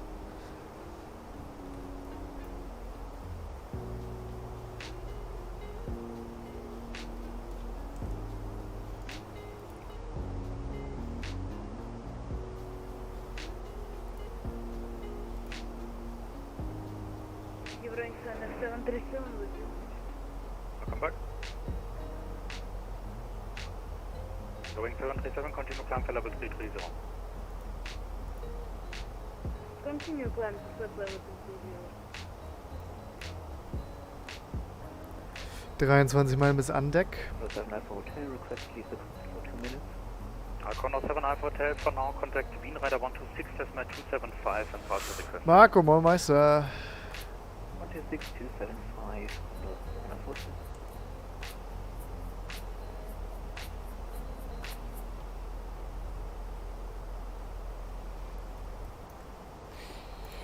Autobreak, denke ich, können wir ruhig low nehmen bei 4 Kilometer Piste. Wir kommen aus dem Westen angeflogen und wir parken im Osten. Das heißt, Bravo 7 würde uns sowieso wenig bringen. Bravo 12 würde sogar noch am meisten Sinn ergeben für uns. Aber Traffic ist dense.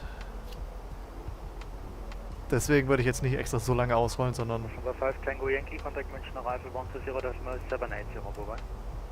120, das ist 78, Lufthansa 5 Tango Yankee, ciao. With Malta 2 Delta Kilo, radar contact, climbing 2. Deswegen würde ich mich jetzt nicht bis Bravo 12 ausrollen, sondern ich denke dann Bravo 10 nehmen. Das passt auch. Proceed to Delta Max 458 and thereafter 4501 Bravo Golf. Delta 5 Sierra Golf, contact Mission Director 118. Was ist das für eine CPU? Ich habe den i5 10600 KF.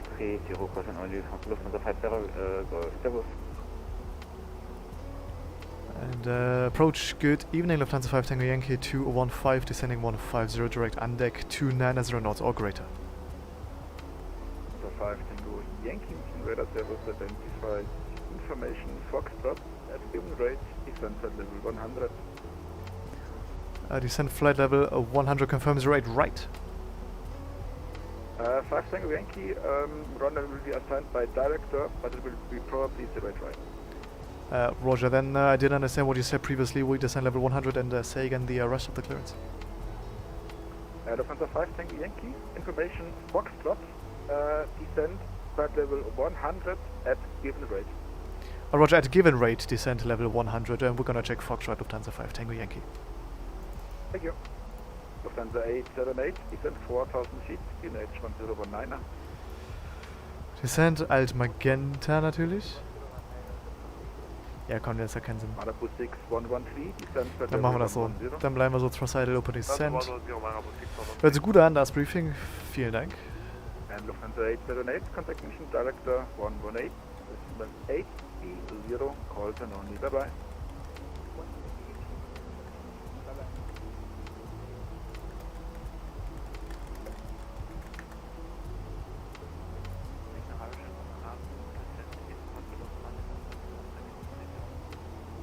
Richard 8 Papa Kilo, Mission Radar Service identified information Foxtrot, the at given rate, descent flight level 100.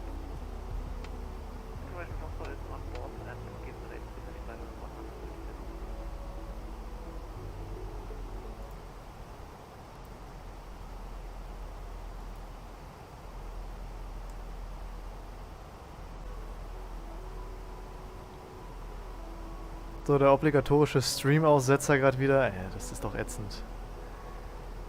Das ist doch ätzend. Naja, nichts Neues.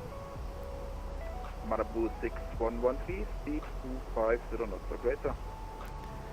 5000 feet to go. Lufthansa 5 Tango Yankee confirm we cleared the Beta 08 transition. Lufthansa 5 Tango Yankee, I was about to call you, turn right heading 060. Right turn heading is 060 degrees, Lufthansa 5 Tango Yankee. Heading 060. München, hallo, Lufthansa 175, Lufthansa 1775. Und wir sind in der Tat noch relativ schnell, deswegen können wir sonst gleich mal fragen. Oder er würde uns, glaube ich, auch einfach sonst einen Speed geben, den er gerne hätte. Richard 8 Papa Kilo, cleared D-AIZH 08 transition. Okay, er ist cleared für die Transition.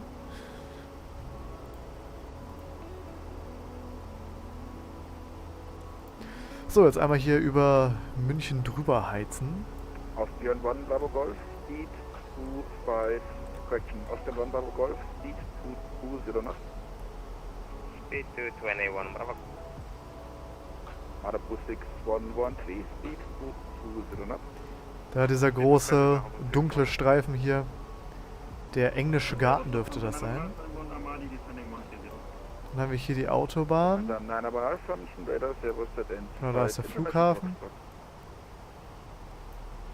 Und dann ist hier irgendwo auch die Allianz. Lufthansa 5, Tango Yankee, hier oben. descent 4000 feet, QNH 1019er.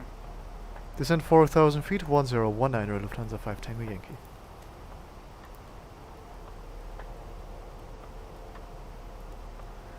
$4,000 blue, 1019, 10,800 feet now. 4000 feet, QNH 1019er.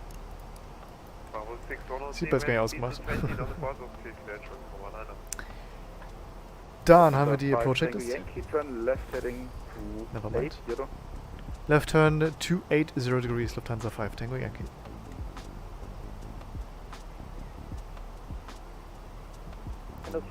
Heading 280. Wir in 1 Bravo Tango. Ja, wir Direct sind jetzt Delta sowieso Mike durch 10, 457, deswegen reduzieren wir mal auf Delta Mike 250. 450. Approach Checklist, NDA, 1775, proceed direct Delta Mike 457. 1686 feet, engine mode selector, normal approach checklist complete. Wie gesagt, es könnte noch die 8 left werden, aber vermutlich dann doch die 8 right. Direct Delta Mike 457, after that Delta Mike 450, Lufthansa 1775. Lufthansa 5 Tango Yankee, speed 220 knots or greater. 220 knots or greater, Lufthansa 5 Tango Yankee. Lufthansa 5 Tango Yankee, contact München director 118830, calls and only Servus. 118.830 with the calls unknown, Lufthansa 5 Tango Yankee, ciao. Airbus 6113, contact München director 118830, calls and only Servus. 1188. Roger.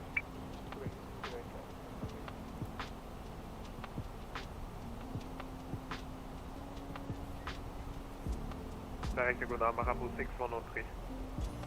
Airbus 6103, direct good, expect 0 right. 03 603. 5 Tango Yankee on frequency. 5 Tango Yankee with you. Roger, expedite descent 4000 feet, expect 0 right. Expedite 4000, expecting 8 right, Lufthansa 5 Tango Yankee. Thrust side open descent. J-Line 023, turn left heading 100 kilometers, approach runway 0 left. Ah ja, das geht dann ja doch sehr, sehr schnell hier. Das ist einmal links, Quatsch, einmal rechts, einmal links gewesen. And J-Line 023, Alles doch sehr, sehr eng hier gehalten, die Arrival gar nicht gebraucht. Und dann geht's ja dann gleich über Belgien und dann 8 right. Dann nochmal ganz kurz checken, was die Frequenz ist. Identifier. India Mike Sing Sierra Echo, 109.3.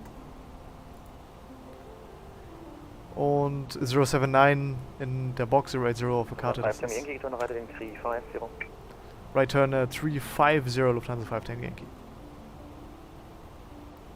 350 on the heading. Yeah, India Mike Sierra Echo is identified.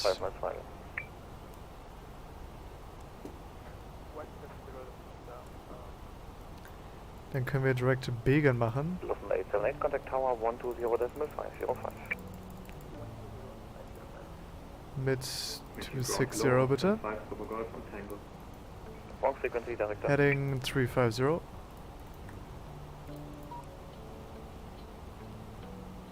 Lufthansa 5 Tango Yankee, speed 220. Reducing 220 Lufthansa 5 Tango Yankee. 5 Tango Yankee, turn right 050, clear LS 0 right. Right 050, cleared LS 8 right, Lufthansa 5 Tango Yankee. Heading 050, we cleared approach.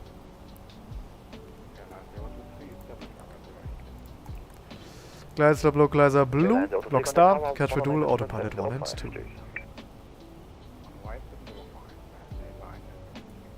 Ich habe jetzt Information Foxtrot gar nicht mehr geholt, aber ich denke, das brauchen wir jetzt auch nicht wirklich.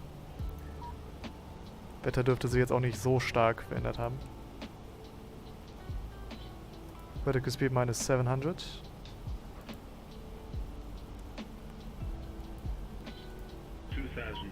So, ich pausiere mal die Musik.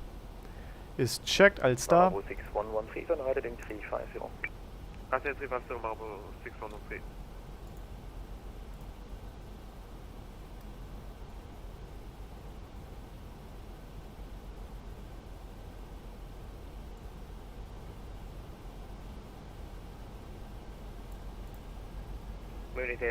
Halt, Lock.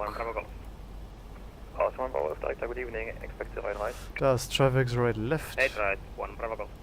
Und da ist Traffic ahead. Das ist der da. Director, Gravity 9894. 11 Meilen. 894, Director, good, descent 5000, stage 109, expect 0 left. Descent 5000, QNH 1019 and expect 08 left, Gravity 9894. Lufthansa 510 Yankee, speed 170 knots until 5 miles final. 170 knots until 5 miles final, Lufthansa 5 Tango Yankee. That's one. 613, turn right heading 05, talk there, 03. Speed 190. 170 till 5.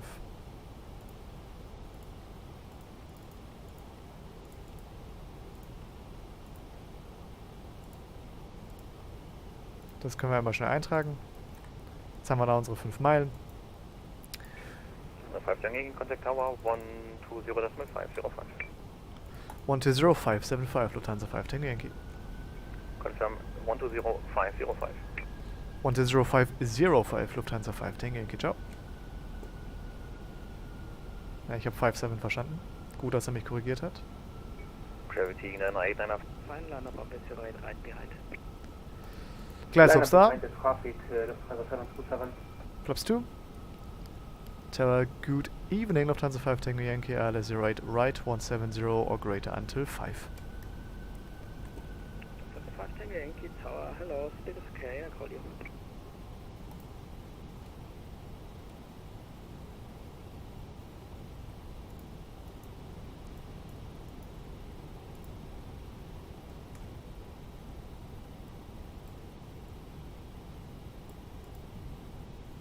Gear down.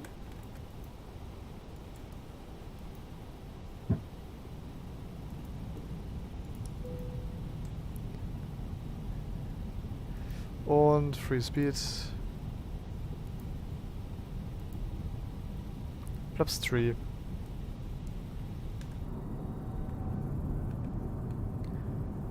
Und Flaps full. Miss approach ist 5000 all set. Straight ahead 1 DME east of Delta Mike Sierra haben wir auf der rechten Seite und dann right turn Ottersberg climbing to 5000.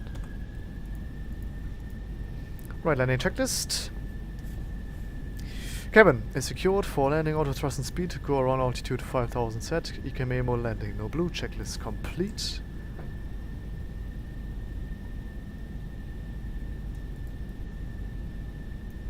Da ist er gerade runtergerollt.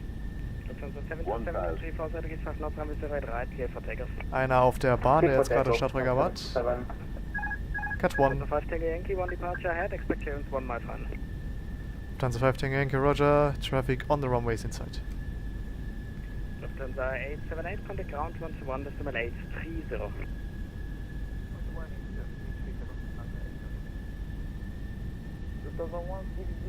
Ich mache jetzt schon mal alles an, dass eine Meile vor der Piste kriege ich die Lampen nicht an, das haut nicht hin.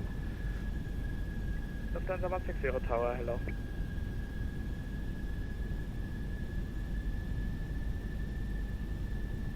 Tower, guten Abend, Marabu 613, Island 03, Speedwalk 70 to 5. Marabu 6113, München Tower, hello. Reduce land approach speed. Von der Approach Speed, Land. Lufthansa 5 Tango Yankee proceeding, traffic is airborne, wind 34 degrees, not to right, clear to land. Fiddle land 08 right, Lufthansa 5 Tango Yankee. Lufthansa Fiddle land. November, report inbound traffic, short run inside. 200. Continue. Lufthansa 3 to November, behind mentioned traffic line of evade 08 right. 100. Lufthansa 3 to November, behind incoming traffic line of 08 right, speed behind. 40, 30, 20, retard.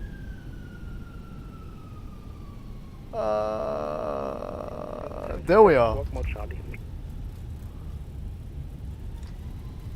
Spoilers. Reverse Green und Diesel. Oh, das war noch gerettet gerade. Das war so fett gerettet. Ach du Scheiße. Manual Braking. Auto Brake ist off. Der nächste ist unserer.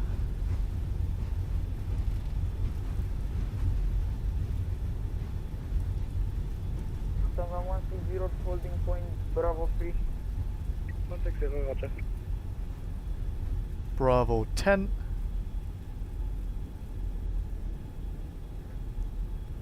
Cancel Reverse. Leute, herzlich willkommen am Flughafen München. Erfolgreich gelandet, gerade noch vom Scheppern gerettet. Ich hatte meinen 50 Feet Call auch nicht, weil er dann Glideslope gecallt hatte. Und,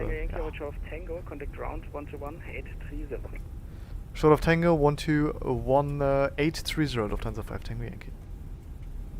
Lufthansa 727, contact departure 127-955. Taxi chart. 127-955. Short of Tango and 121-830.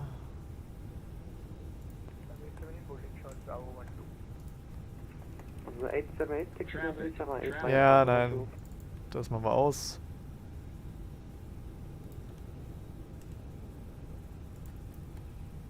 That's 878, taxi to entry Sierra 8 via Bravo 12.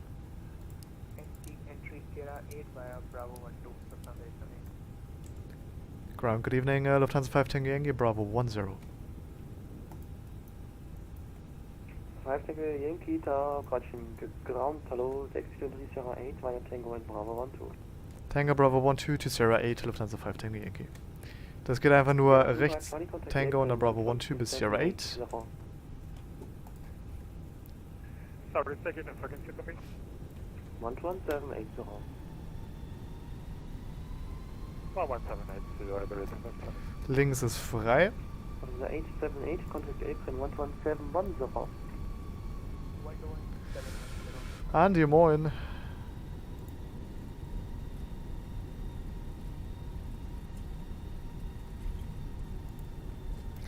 Ja, können wir die APU sonst schon mal anwerfen?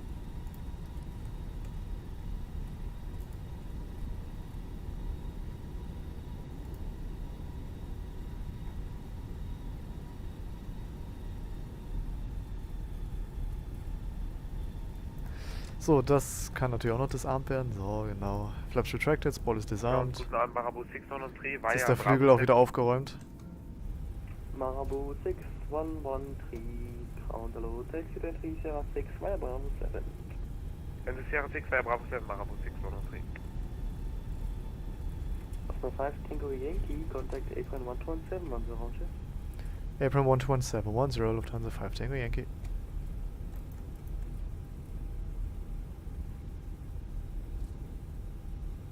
Marabu 6 Lufthansa 878, negative, stand 253. Stand 253 via Echo 2, Lufthansa 878. Apron, Servus Lufthansa 5 Tango Yankee, coming into Sierra 8. Lufthansa 5 Tango Yankee, Apron Servus, taxi to stand 212 Alpha via Center 2. 212 Alpha via Center 2 Lufthansa 5 Tango Yankee. Er ist natürlich wieder angehalten, ist logisch. Deswegen sind zwei Leute so hilfreich. Einer rollt, der andere tippt da unten was ein. Weil die Kurve rollen und was eintippen gleichzeitig, das haut natürlich nicht hin. Entweder rolle ich die Kurve viel zu eng und lande da auf dem Gras, oder ich rolle die Kurve viel zu weit und lande in dem Gras. Ist doch alles Kacke. Deswegen sind zwei Leute in der Tat immer noch hilfreich. So, den Start-Button auch nochmal drücken. Und 212 Alpha.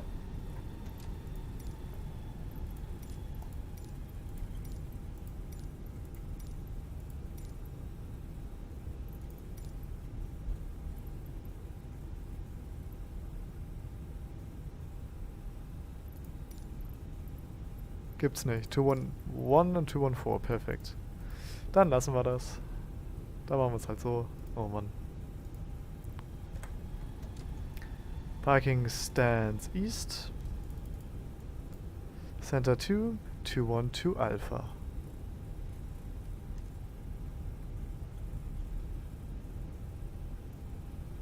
Lufthansa 5 Tango Yankee, give way to the company A320 Neo, crossing right to left on Delta 3. Lufthansa 5 Tango Yankee will give way to company 320 Neo, crossing right to left on Delta 3. München EDDM, einen wunderschönen guten Abend. Lufthansa 130 Der war hinter der Säule hier, deswegen hatte ich den gar nicht gesehen gehabt.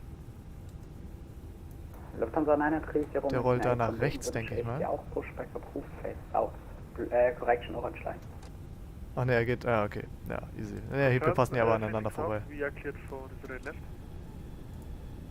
Oder wir halten hier einfach mal kurz an. Lufthansa 930 irgendwie noch in der 2.6 Config gewesen. Pushback approved face north. Ja, da passt man sonst aber auch aneinander vorbei.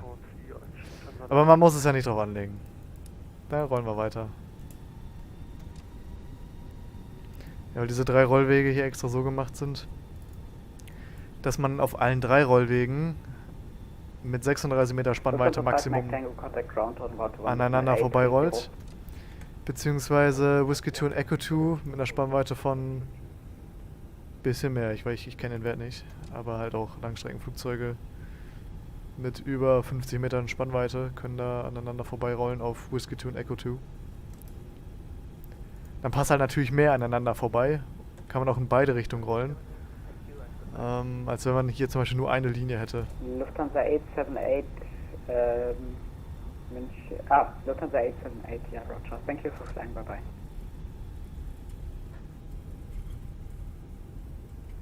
München Apron, Gravity 9894 on November 4. Gravity 904, München Apron Service Taxi 216, 215, 247, da drüben hinterm Eurowings. Stand 247 via Echo 2, Gravity. Und ich muss meine Pedale echt neu konfigurieren. Ey, sie sind centered, aber trotzdem immer noch nach rechts ausgeschlagen. Ja, das ist so ätzend. Es ist so ekelhaft. Ja, da muss ich nochmal nachschauen in den Einstellungen, was das denn soll.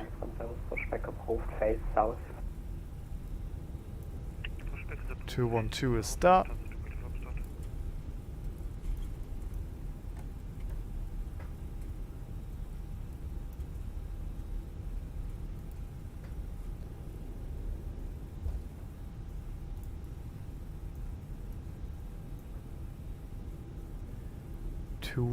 Two Alpha. Taxi light is off.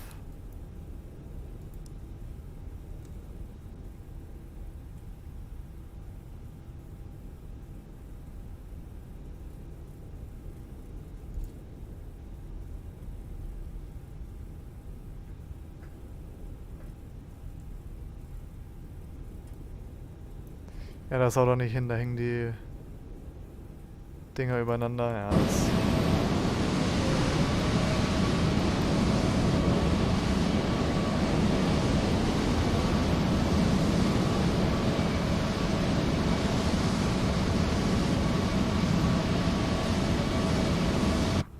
so können wir, denke ich, stehen bleiben. Dann setzen wir die Parkbremse, APU is available. Dann gehen die Triebwerke aus. Seatbelt-Sign.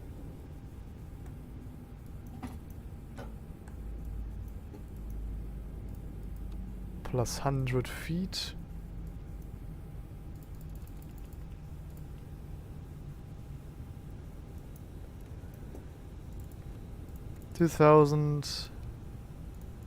Standby. Das geht aus. Zum Land Bravo Golf München Apron, good evening, taxi to stand 308 via Echo 2, Ground Control. Delta 3 and Echo 3. Fuel Pumps gehen aus. Externe Power kann ruhig eingeschaltet werden. Und das Beacon geht noch aus. Echo 2, Delta 3 and Echo 3 Alpha 212.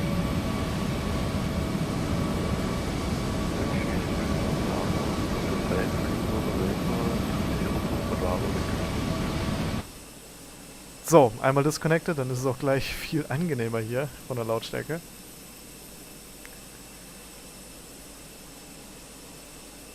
Deboarding? Ah ja, jetzt, okay. Ich weiß nicht, ob die Brücke hier rüber kommt oder nicht.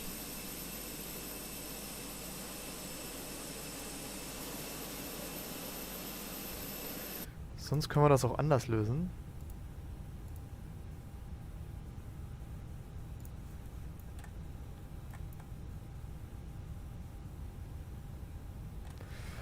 Nö, doch nicht.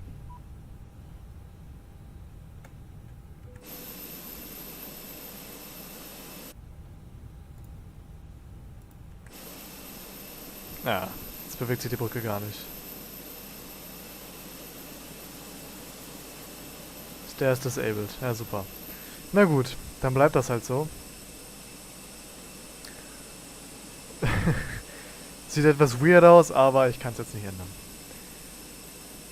Ja, war doch ein astreiner Flug. Hat mir mega viel Spaß gemacht. Und ich würde sagen, ich schaue nochmal rein, was Volanta sagt. Ach ja, perfekt. Auf jeden Fall auch alles hier.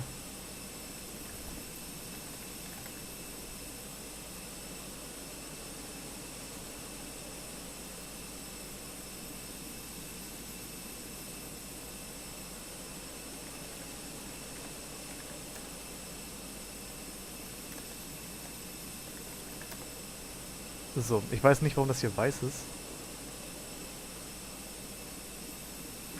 Ich starte sonst einfach mal neu. Vielleicht haut das dann auch hin. Und die APU ist ziemlich laut, geht mir auf den Sack. Können wir mal ausmachen.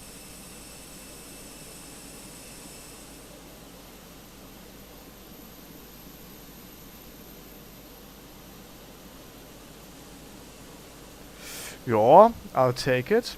Das war jetzt unsere Strecke. Und minus 67, ja, den Shepard-Radar noch verhindert, dass das Einschlagen noch verhindert. Ja, wie gesagt, mein 50 Feet Callout wurde mir geklaut von der Glide Slope Warning. Und deswegen habe ich da ein bisschen stärker gezogen natürlich, um das Rumsen zu verhindern. Und dann sind wir ja noch ganz flach über der Bahn entlang und dann aber mit 67 Fuß aufgesetzt. Ja, ist doch alles wunderbar. Volanta sagt, within touchdown.